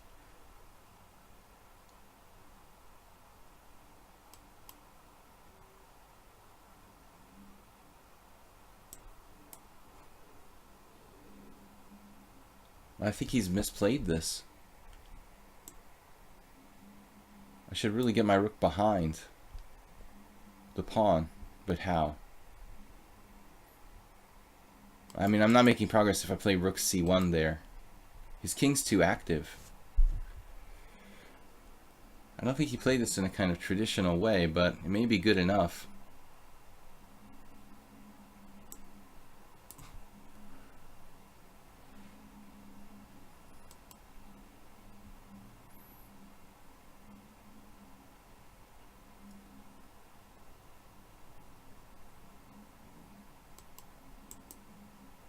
The b pawn would be a better shot. I need to have the rook behind the pawn. c4 check, king c5. I'm not even sure if this is the right idea for me, but we're going to give it a shot. We've got to push the pawn.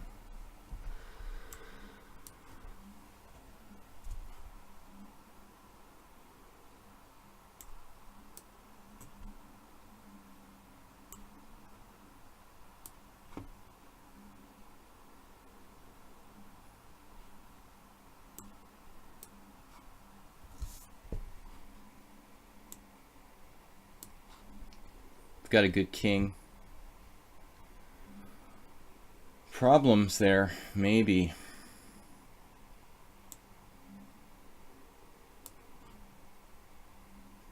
How to make progress.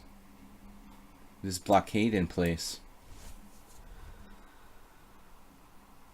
But he can't just do nothing. This could fall. Rook c2 was bad. I should have just gone rook a2 immediately. With his king blockading actively, there's no point in putting my rook on c2, I guess. The pawn can't get through anyway, so we need to play as actively as we can with the rook. And threat to maraud with our king. Our rook is actually in a good position here.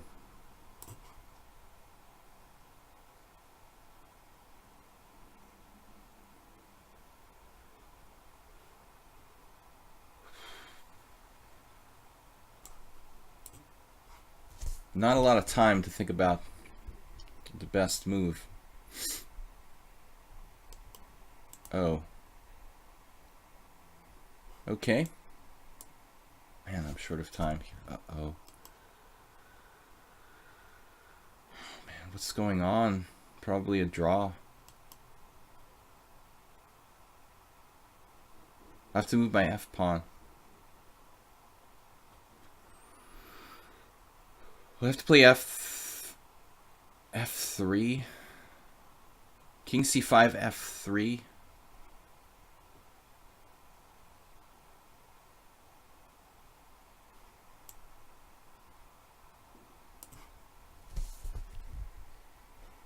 Why didn't I check him again? Not really sure. Can't hurt to check him here. I think this should be winning. Although, famous last words.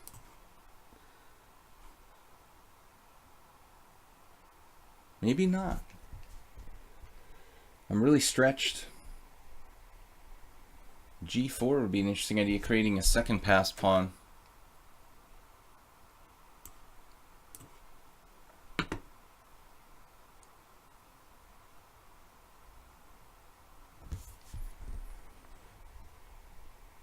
Is there any defense? Oh no. Okay. That's a pretty amazing defense. This is probably a draw. Oh man.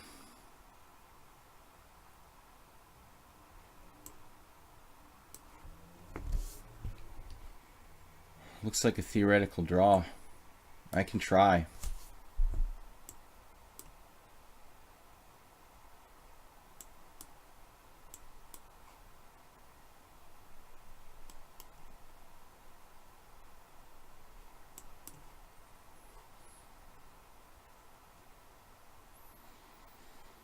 I had this position as black against Ciprian Nanu from Romania once, and he tortured me for like 150 moves or something.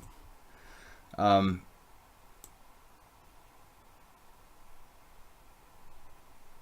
it just looks like a draw.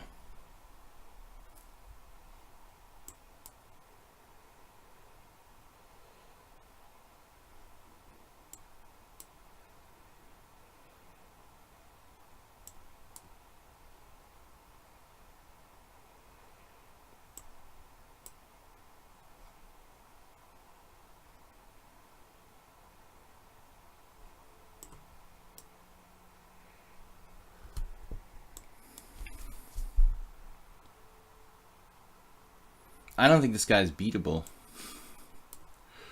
This is my 5th try.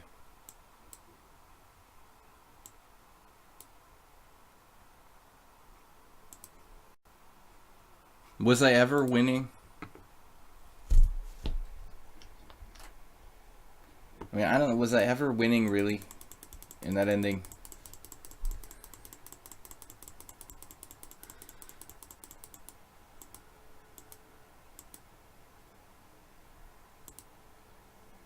King h7. It should have been an easy draw, but he made it very difficult by dropping this pawn on e5, which was probably a mouse slip or something. He's got 8 center pawn loss. Let's see.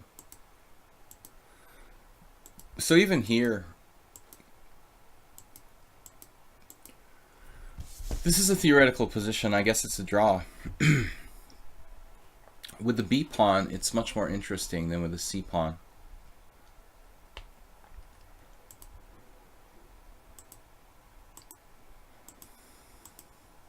I mean, I don't know.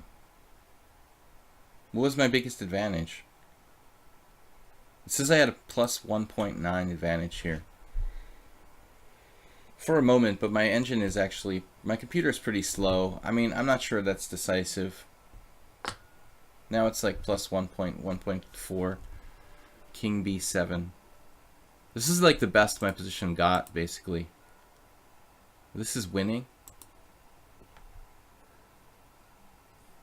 Yeah, this is winning. So I missed king f6 here in this position. I knew the rook was on a good square on a2. But the king position is the key here.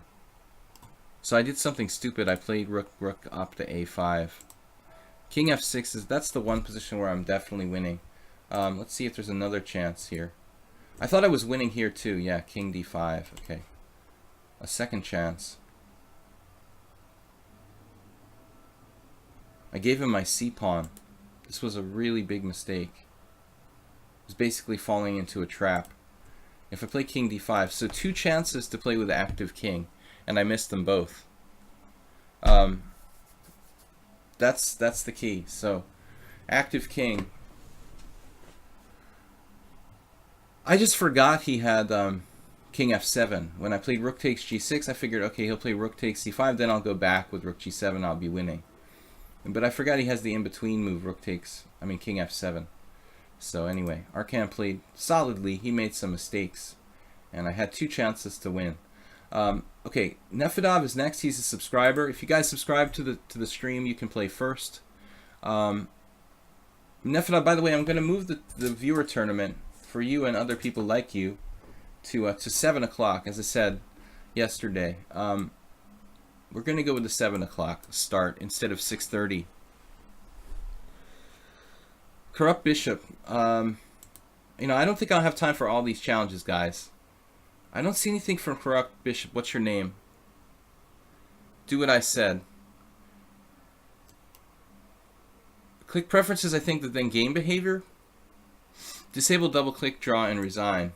Maybe I feel safer with it on, man. I don't know. I'll think about it. I'm afraid I'll accidentally click resign or something. I wish I could disable the draw one without... Are they separate, by the way, or is it all one command? I might accidentally resign. He's probably Filthy Bishop, duh. No, I played him before.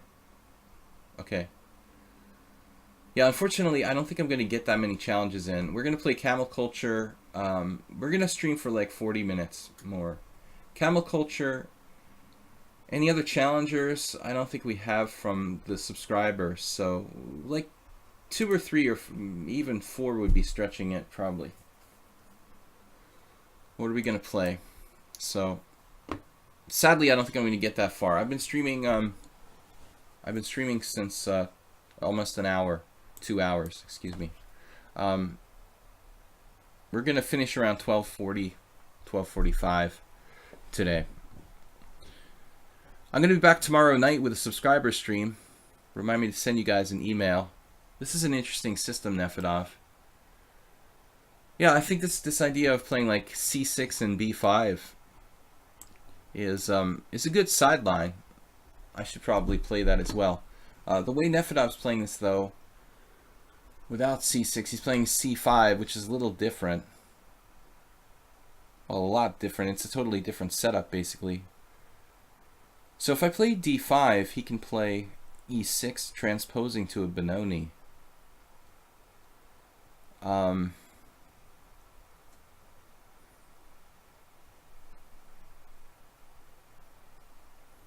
So I would imagine my best response here would be something to keep the tension in the position somehow.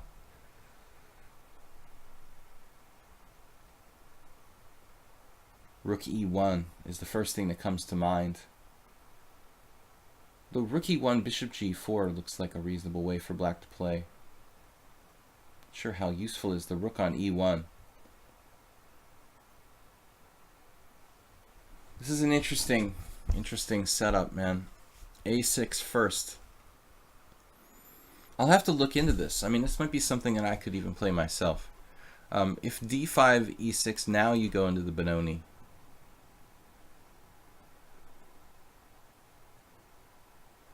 Which would force me to play the white side of a variation of the Benoni that I don't play, with bishop e2. You know, so it's not really good for my order of moves. h3 looks kind of lame. He's putting pressure on d4. I guess bishop e3 is the only other option that makes sense. Yeah, that's got to be the move. I know he has bishop g4, but then I go bishop g5.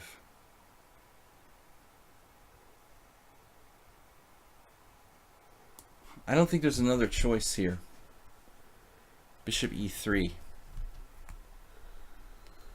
Nefedov is offline. Well, he doesn't seem too offline. Maybe that's a minute ago. No matter how, no ratings. You're late in the queue. He's really, in my opinion, a decent player. I've had a number of players like that, Vatra, who have a bit horrible score against me, but seem pretty decent. Soltigo is another one.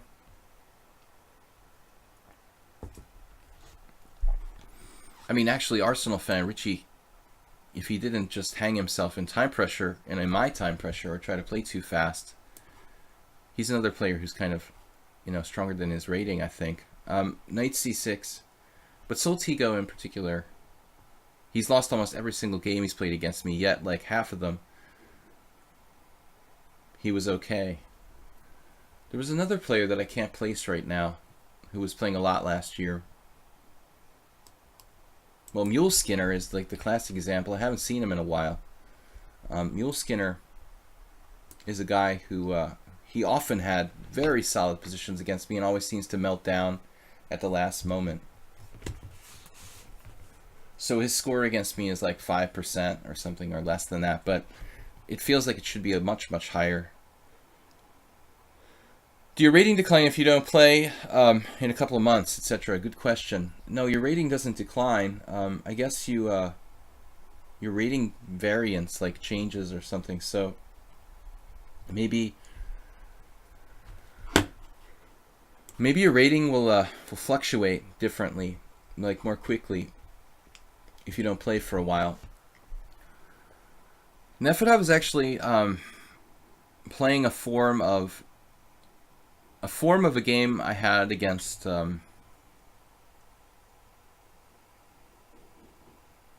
Hungarian IM. Now I can't remember his name, an older one. And it also is very similar to a game between Miles and Sachs, which I use as an example a lot. Sachs was white against Tony Miles. In the Sachs-Miles game, I don't think A6 was in.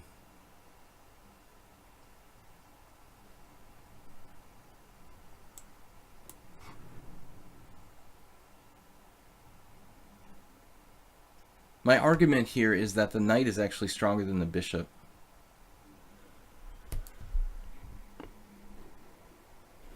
Even if that might seem counterintuitive. This bishop, he's unemployed. He's on the unemployment line. He doesn't really know what his job is in this position. Miles actually was able to play bishop e6 and f5 very quickly against Jula. But it's not possible here, as you can see.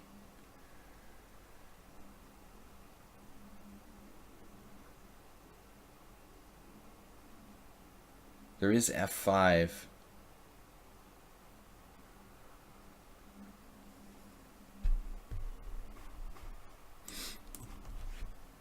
This creates attacking chances for me on the king's side. It also gives me chances of f6, breaking up his pawn chain. Arsenal fan Richie, well, this is a particular game that I've used in lectures, and this is a positional concept that I've concretely thought about a lot, and I've focused on a lot lately. I don't really know what to call this piece. You know, it's not a bad bishop. It's actually just a normal bishop. So we can't really call it a bad bishop. I have trouble defining what its problem really is, but I've seen it in a lot of games. In the Benoni in particular, and some variations of the Sicilian, I run into this problem a lot. Okay, he's seeking counterplay with b5, but it looks... well, it's reasonable actually. f6. Yeah, f6. Ooh. Come to think of it, I mean, f6 looks pretty strong. The queen is extremely strong in this position as well. Centralization of the queen. This is a piece that you need to get rid of. If you see a queen placed like that, you need to get rid of it. Pretty much 100% of the time. But the bishop versus knight, you know, although not a bad bishop technically, this knight is stronger than the bishop. The dark squares in the position are just a concrete problem. And this is kind of a textbook example.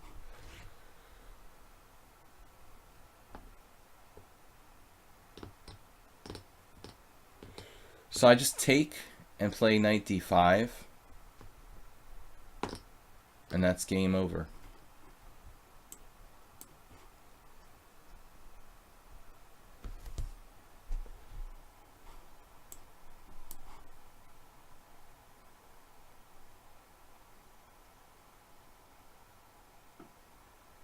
You know, in the game Miles played with black against Sachs, he actually drew after like 20 moves or something, because Sachs maybe didn't play accurately. He allowed black to play like bishop e6 and f5.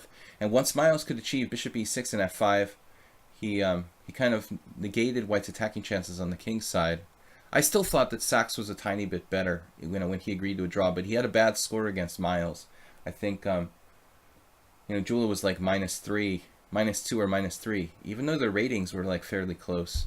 You know, sometimes certain players stylistically don't do well against other certain players, so when this guy offered him a draw, he was like, all right, I'll take it, even though I'm like slightly better.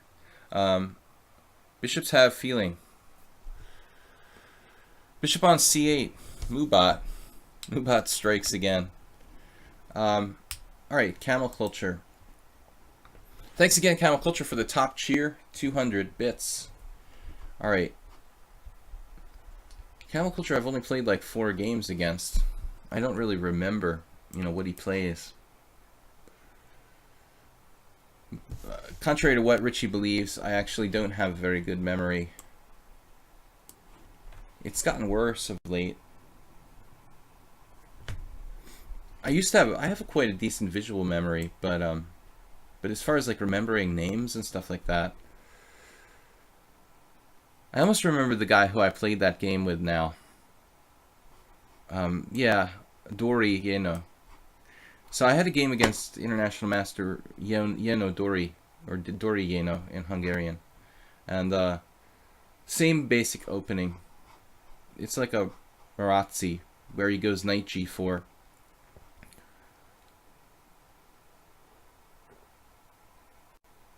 Khan Sicilian. I think one of the most solid ways to play the black side of the Sicilian. Always remember, for you beginners out there, that the e5, he's got queen a5 check. That's a very important concept tactically. I can't play e5.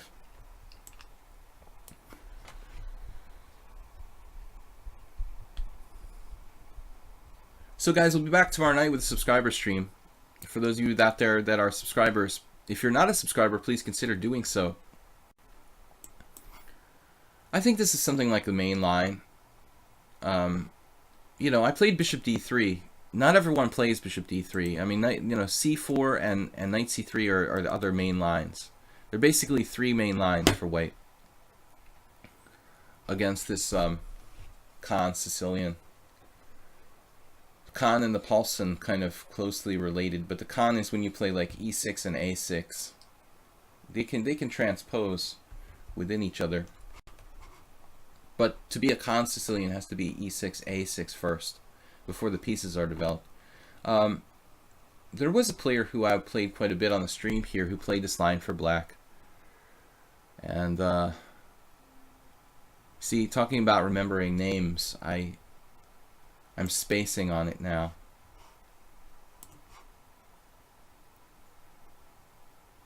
Maybe one of you guys might remember which player it was that I played a number of games. Once I even resigned a position that wasn't bad for me, because I was like losing my knight on d4 to some sort of trick. I had played like f4, and he played queen c5, and I resigned because I was losing a knight or something. But then it turned out that it wasn't necessary. I wasn't even losing a knight. This is all pretty standard. There is a question about how to develop this piece. I think the most difficult piece in chess, a lot of people develop the queen's bishop too robotically. In many cases, it doesn't need to be developed at all. It's developed from its original square. However, in this position, this rook really needs to get into the game. That's the bigger problem. My bishop has a good diagonal where it stands. I have played bishop g5 before.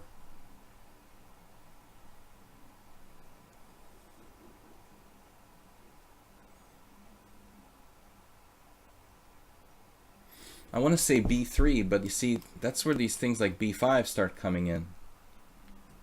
I think f4 is the main line.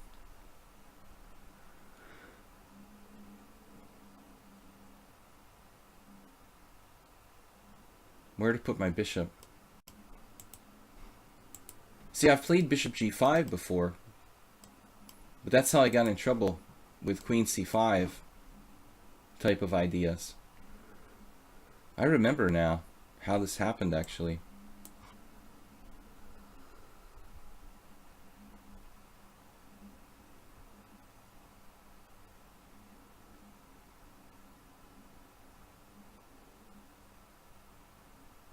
I think the game was castles f4, queen c5, resigns.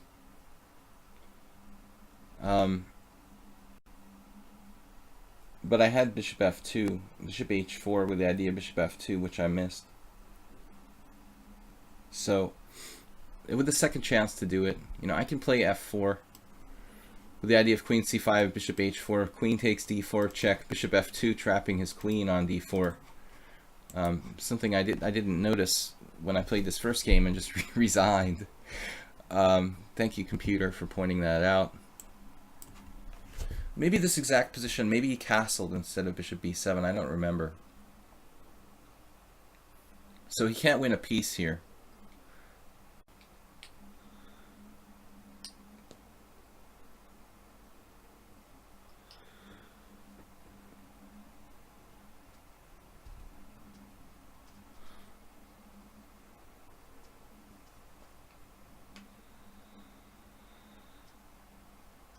I don't think someone who types like, you know, a 10-line comment is joking about what they're talking about. F4. Queen c5, bishop h4.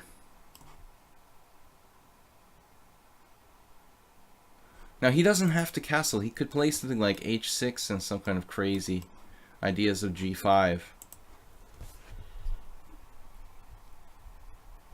World Losers here. Hey, what's up, man? Congratulations again on your tournament victory. World Loser won our viewer tournament yesterday. We had a forfeit.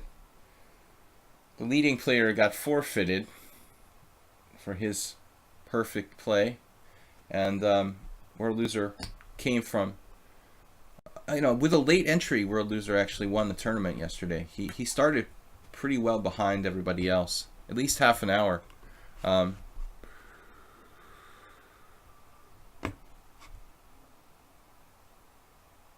Knight b7 now.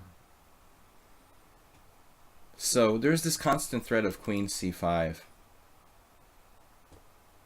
course, another way to deal with this would be rook d1.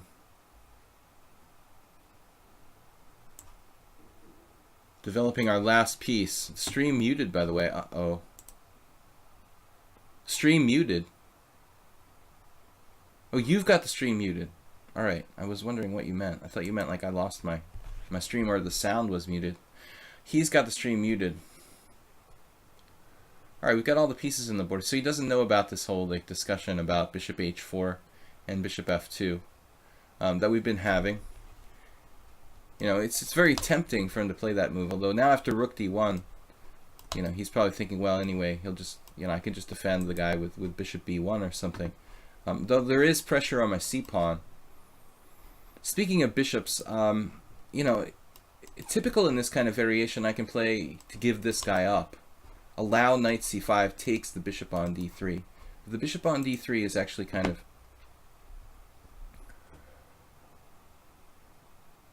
somewhat of a bad bishop. All my pieces are mobilized, but we've got to play bishop h4 here. I have a bad feeling about this. Oh, this looks like something right out of a Mihai Suba game.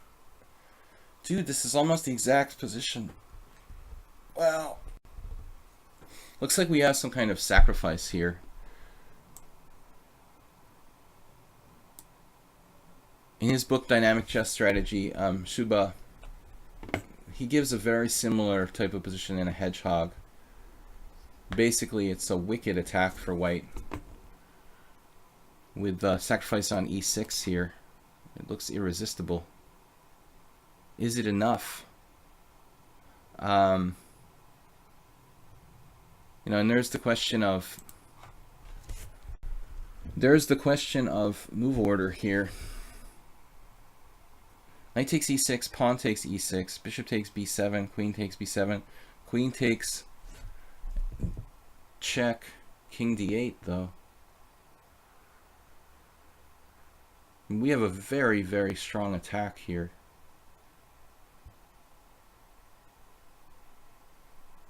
I'm not sure it's enough, even so.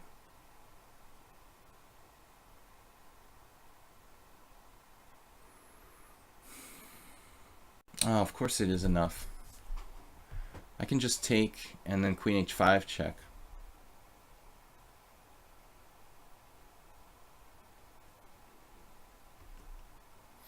It's not quite the same as the Suba game, but it's good enough. Just take this first, which is a bone-crushing move, and then he has to take back. I take on b7. I almost didn't see queen h5 check. which it sort of makes an important difference. It's a lot easier to just check and take this guy.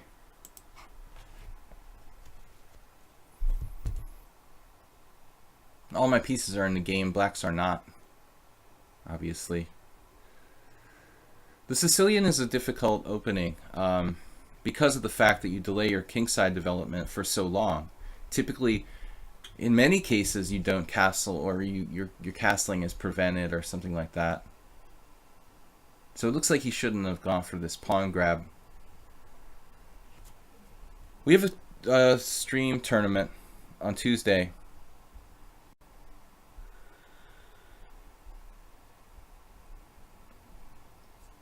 The leader was disqualified. He was just kidding. He was disqualified for too many perfect games by lichess. If you have an excessive amount of perfect games without a mistake, chances are you're not human. Occasionally we all play games, well, not all of us, but most of us play games where our centipon loss is very low, play kind of flawlessly. But not like again, and again. Yeah, this is his best chance. Almost makes me wonder, did I miss something better, you know? Should I have tried for more? But this just looks too good for me. All my pieces are in the game. This has to be good. He does have a nasty little trick there, though. G5. We have multiple threats. But it's still not over. Perhaps he can defend this somehow.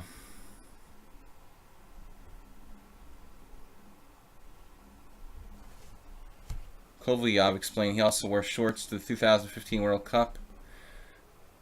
Oh, this is how it... Willam Paschall said he looked like a gypsy. Okay, I understand where this gypsy thing started from. Okay, I didn't know about that. I just noticed it the other day. This has become a kind of point of discussion.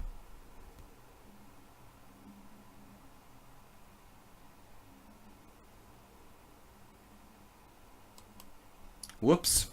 F5, E5. Does that benefit me in some way? Still no way to break through decisively. Knight check, King F7. I mean, this should be winning for me, but it's still not a walk in the park. Queen H3. He just takes on C4. That could be a serious blunder.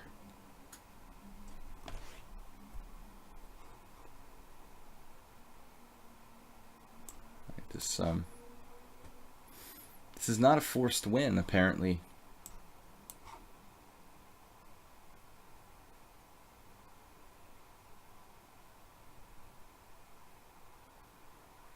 We're just gonna have to be practical.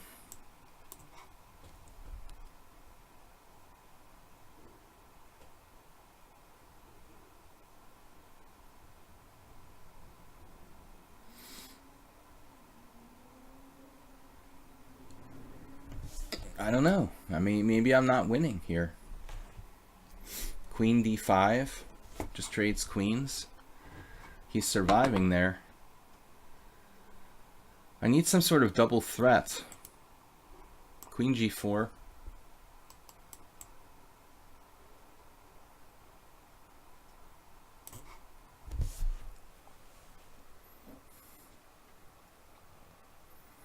That might do it.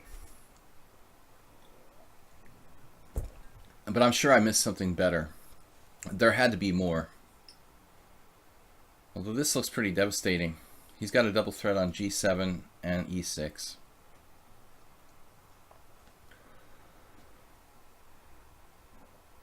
Oh, so Ivanchuk had shorts on?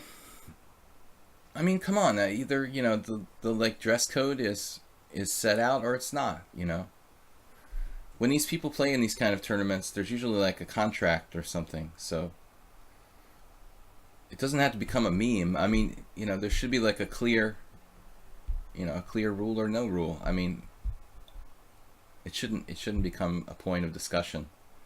When I played in the U.S. Championship, like, there was a very clear dress code. You know, if you didn't adhere to the dress code, then they can punish you, you know, fine you or whatever. It's like any professional sport. Willam Paschall is, yeah, he's a pretty controversial dude. Well, I mean, you know, it's an organization basically that's corrupt. So, you know, on small things like dress order issues, dress code issues, you know, I don't know. Probably the greater problem is that FIDE is like utterly corrupt. And we shouldn't like focus on the small issues, but focus on the large ones. It's run by like mafiosos. Like the entire World Chess Federation is more corrupt than, you know, a third world country government, or anyway, any government for that matter. You don't see why FIDE have to have a dress code. Well, man, I mean, they're trying to market the sport, you know. So, that's the question. Should I take here first? Yes. Still, there's no forced win.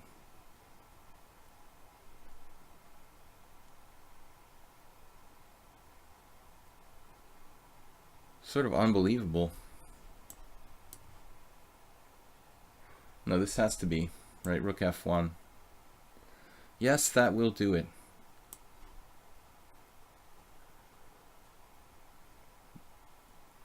Like every other major sport in the world has a dress code for almost like whatever it may be. I mean, it's totally standard.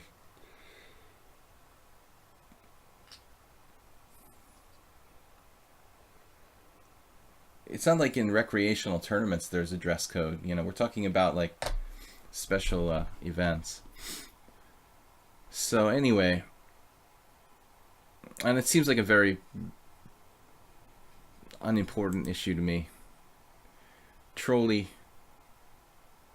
Any other subscribers that I know of? We have time for like 2 more games, guys. 2 more blitz games.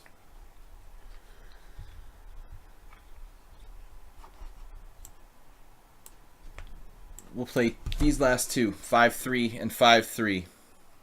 Feet on the chair. Yeah, that's good.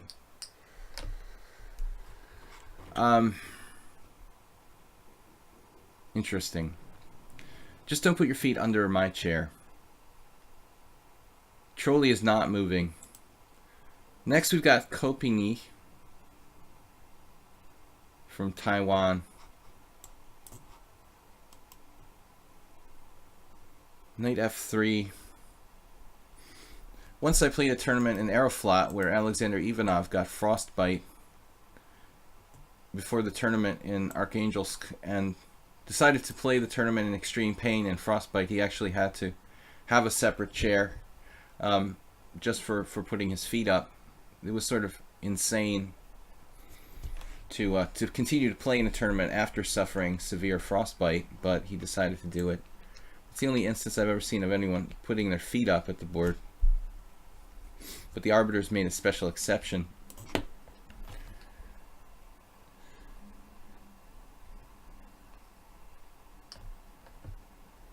D6, and I don't play this line too much. It's not overly trendy lately. I don't know the theory as well in the Kalashnikov as other variations, to be honest, because it's not that popular at the internet level. I'll call it that, for lack of a better name. I'm not really playing E4 that much.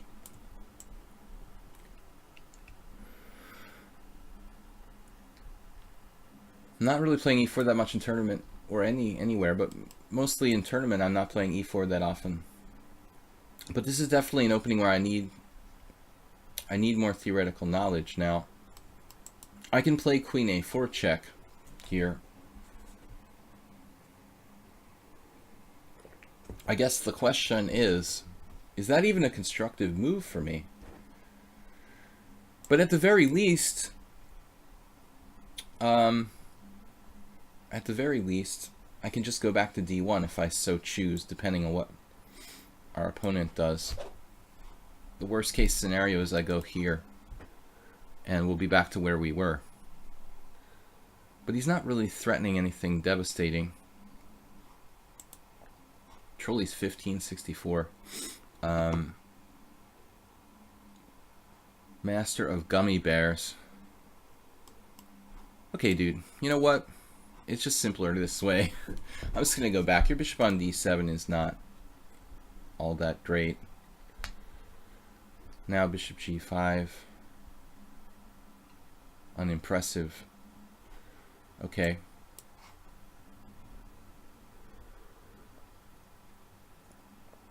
For lack of a better square, we're going to a3.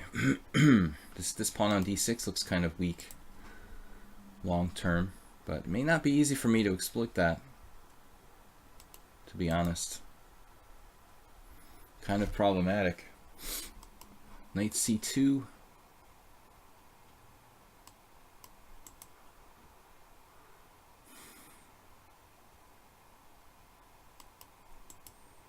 Kalashnikov is a tricky line. I mean, he's got this move here. He can defend this by moving the bishop again. Not so easy for me to attack d6. The problem with bishop e3 is that he has knight g4. I don't really want to give up my dark squared bishop here.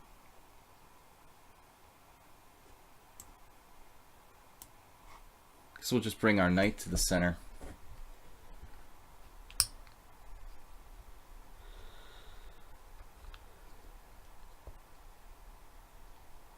Bishop g4.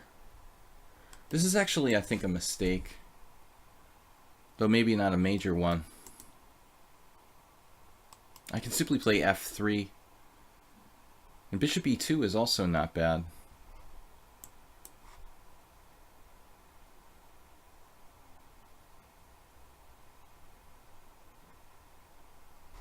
I think you should consider playing bishop e6 there. It's probably better. Better than playing bishop takes bishop, because that's my bad bishop. I have this pawn structure that's Marazzi bind, pressuring d5. But my bishop is quite bad, so said exchange may not be best. But anyway, consider playing with knight against bad bishop here.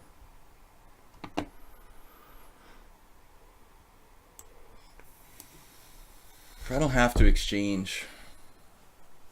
If he keeps putting pawns on dark squares. Yeah, that's ugly positionally for black. He's got very weak squares on the white squares. There should be a way for me to exploit that. Also, the possibility of h4 later on might come to play here.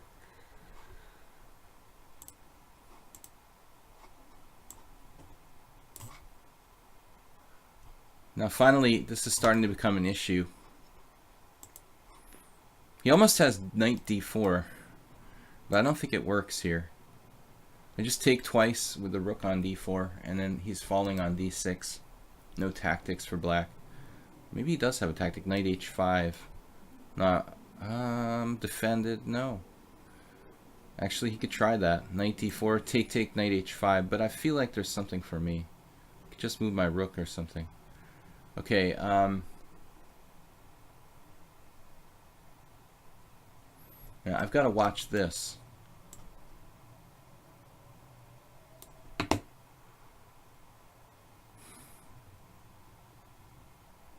Trying to create some weaknesses around his king.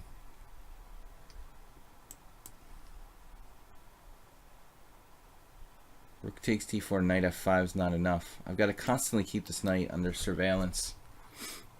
My other rook's not playing.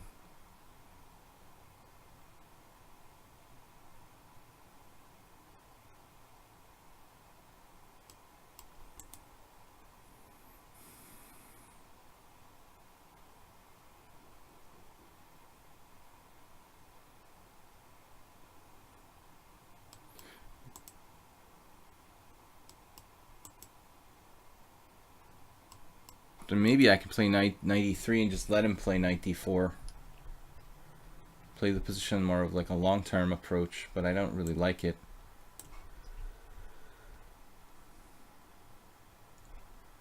Just gonna try to double up, get my other rook in the game. So all my pieces are functioning. Guys, we're going to be back tomorrow with a subscriber stream in the evening. Now black's kind of melting down. Oh, he's going to play knight d4. Okay, I get it. So maybe I need to go in here now, while I still have the chance.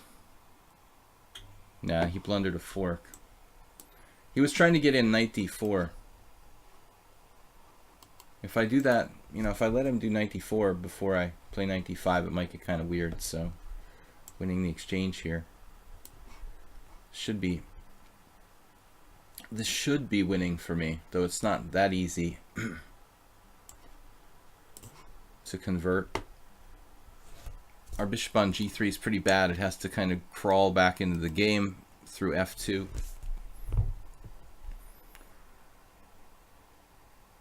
He wants to play knight d4, but it's no good. Yeah, it looks pretty bad. Knight d4, take. I mean, I can just play like knight b3 at the very least. What am I hallucinating? I have knight b3. Actually, the computer likes rook takes d4. Wow. Okay, that's a simple approach. I'm just up a pawn with a clear advantage. The computer is like +3. I'm up 1 pawn. Ko Pinyi from Taiwan. Welcome to the stream. Last game for today, guys. Please check out my YouTube channel, Video Chess Training on YouTube. I'm streaming Monday, Wednesday, and Friday in the mornings here, 10 a.m. Central European Time. And Educated Resignation. I think so, man.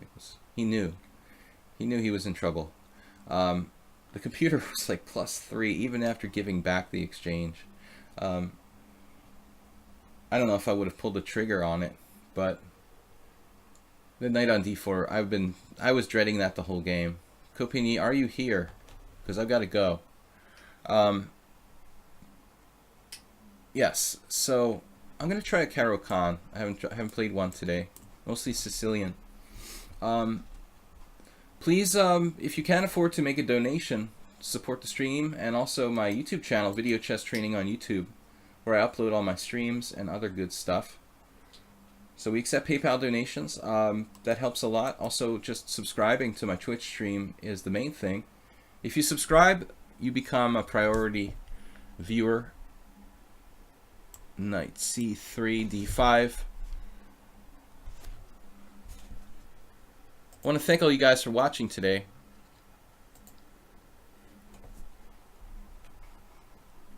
Mainline Caro-Kann.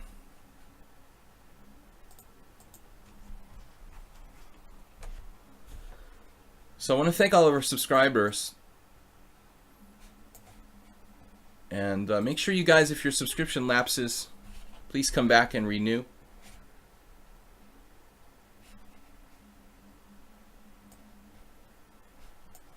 All right, where am I? What is that? Wow, b3. That is a strange move. It doesn't really contribute to white's position. I would say it weakens your position a little bit. Bishop h3. Yeah, bishop h3. What? Okay. You know what? I mean, I faced this straight up before once. There was a guy years ago, a 1900, who played that against me. I think that's reasonable. Why not? You know, play the what's it called? The Black-Mar-Diemer Gambit. You might as well do it against the Caro-Kann. It's as good as anywhere. But with b3, this is definitely weird. Looks like he's going to play some kind of funky variation where he's going to play like maybe queen takes and do some queenside castling. Definitely strange stuff. What if I were to play e5 now? e5, pawn takes pawn, queen a5.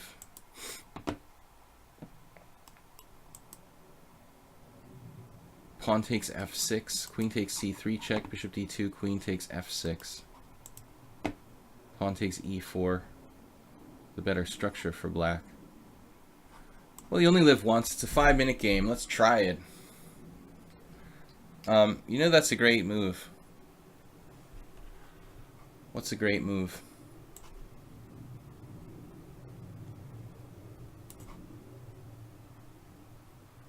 This is just for fun, guys.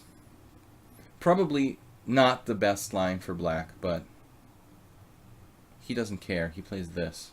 Well, okay, this is getting pretty weird now.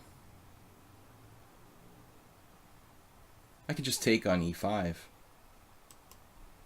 Gambitier. I don't want to let him take on f6. It's either take on e5 or play knight d5 now.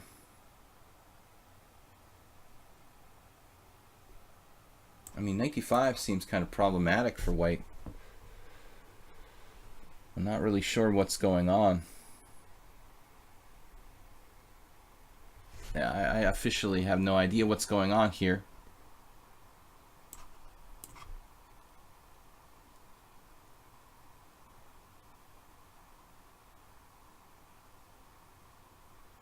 Crazy gambit player.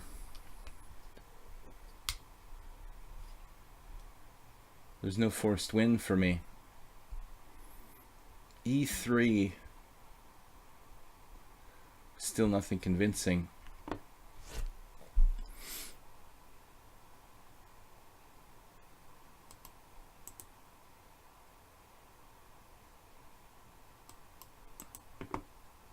I'm just going to lose on time if I don't just make a move of some sort. There just doesn't seem to be a forced win for black, which I was really hoping for. Maybe there's this damn check on c8 when I try to do anything fancy. Knight takes c3, e3, bishop f5. Alright, I'm just going to play on my intuition here. I don't know what else to do. When in doubt, go with your intuition. Queen d4. I'd actually expected the other move. Why not? This actually might be better.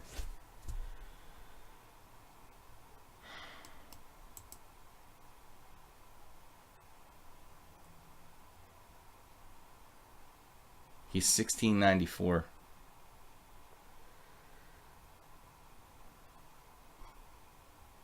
Much faster than me. We have even material. I have this massive lead in development. But I'm not really sure what I have here.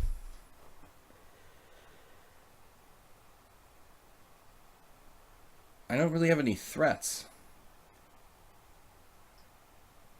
My pawn on e4 is kind of overextended. e3. What have you. You know, obviously castle's queenside here for white. And I feel like I've overextended myself.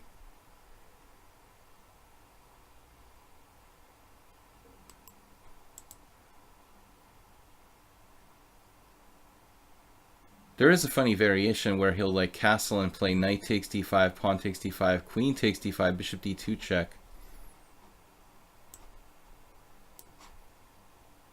Will win material for me.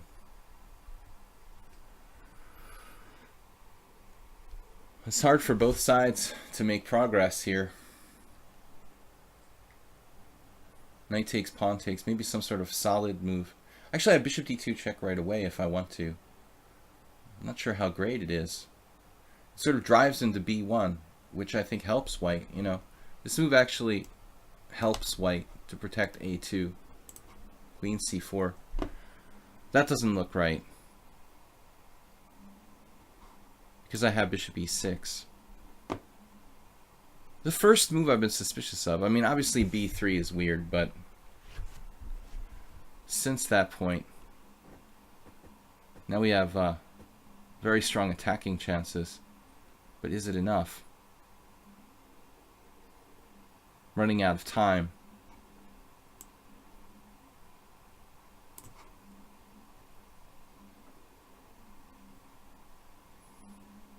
I'm unconvinced by my position.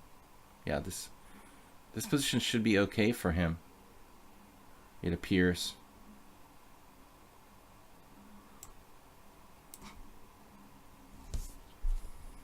Strange as it might seem. He's blockading like a genius. These squares, see? I've actually got no immediate threat.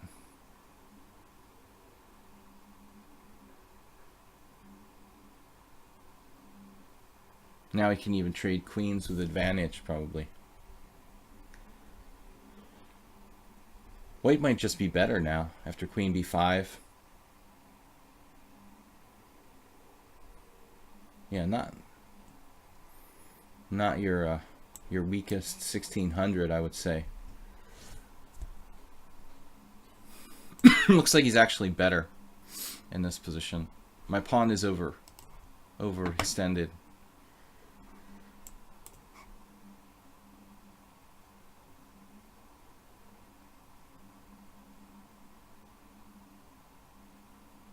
Bishop f1.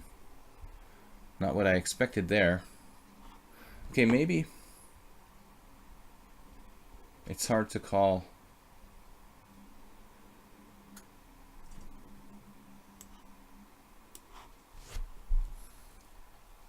He's got a 2-minute to 30-second time advantage. Wow, good move.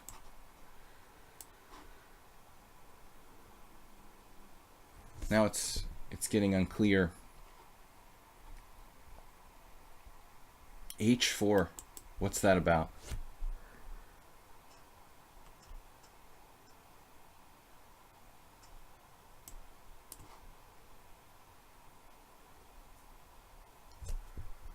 A little bit passive for white.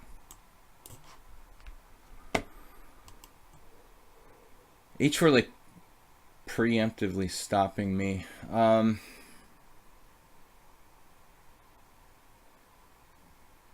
Did I sack a pawn here? I'm running out of time.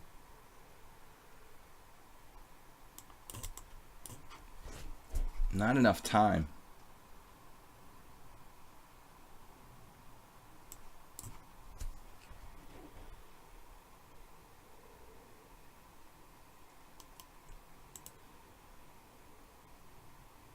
This is a weird situation. I have rook takes c2 check.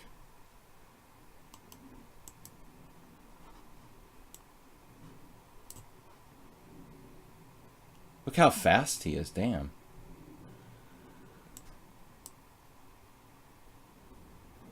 I'm not sure I'm even better. He sees everything.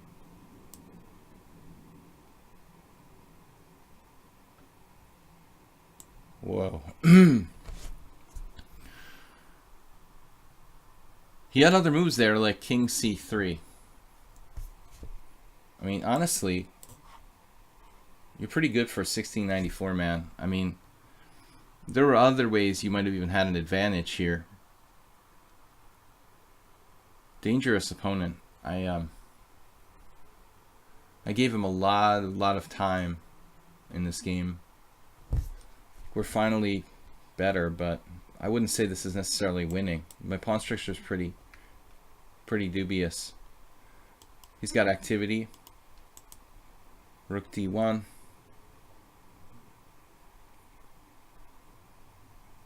Rook d1 gives him a lot of counterplay. Yeah, this is an excellent move. I'm not sure what's going on here. I don't think I'm even better.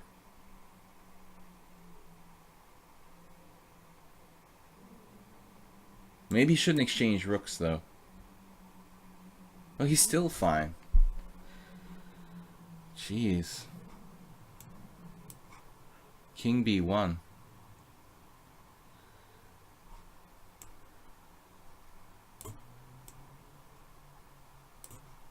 Wow. 1700. Damn, dude. You're pretty good. Some errors, little mistakes.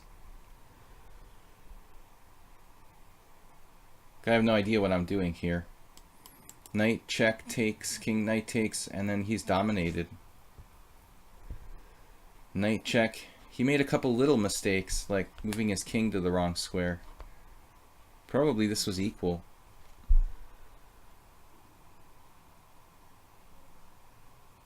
Now I'm slightly better. In a knight ending, I might be winning. One little tempo makes a big difference. I can walk in here if he plays passively now. The other thing is this check, king takes, knight takes b7, king d5. His knight is trapped. I mean, that seems like a problem. No draw. No, I mean, you know, you're just basically... Is this a draw? I mean, it could be. I thought I was better. I may be mistaken. Maybe I'm in Zugzwang or something.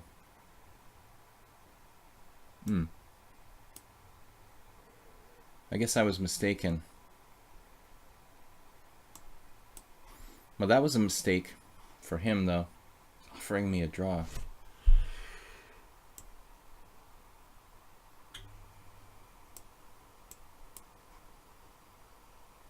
$16.94. Seriously?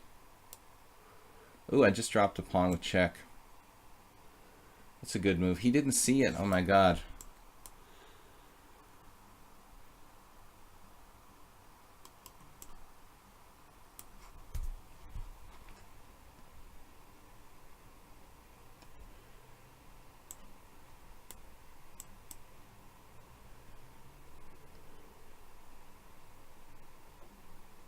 Yeah, his only fault is playing too passively with his king.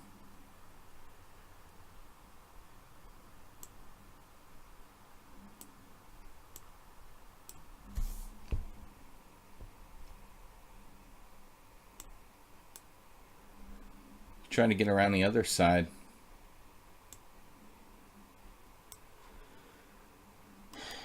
Jeez.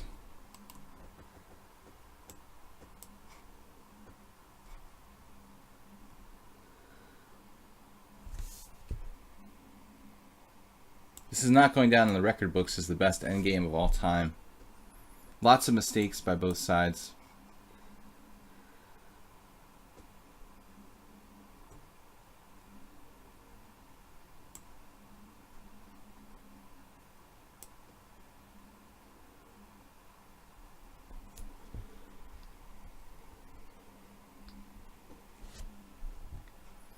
I don't know, man. I mean, I think I was like probably losing at some point. That was pretty long stream, guys. 1 o'clock. At the end, you have 483 cent upon loss. I have 260. Probably the worst I've ever seen. I'm a little tired. I was supposed to stop like 15 minutes ago. Not a good endgame. My opponent missed a lot of things. I missed a lot of things. And he was even better at one point. When we went into the night ending originally, he actually has an advantage at one point here. I should have played more actively. His king is very passive, so king h7, I don't know what came over me. It's like equal. I was winning at one point. I didn't see it. Knight takes c2 simply, instead of rook takes c2. Didn't even occur to me. I also have bishop g4. But anyway, 100 cent upon loss for me, 111 and counting for my opponent. Not a good game. That's why I don't play bullet chess. Can you imagine, like, your 5.3, your 5 minutes 3 second increment blitz game has 100 cent upon loss? Like the typical bullet game, it must be like 300 cent upon loss. I mean, it's not even chess. It's like a joke. So anyway, we try to play a semblance of chess here, but obviously it sometimes gets out of control. This game was really bad. What was the opening? What is this? B3. You just made it up. That is a really strange move, man. F3.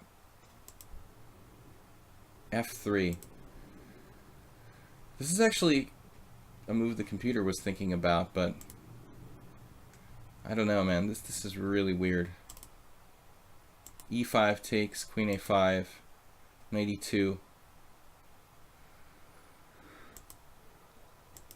Should play queen d4 right away. Apparently this was a mistake. I'm supposed to play e3 here.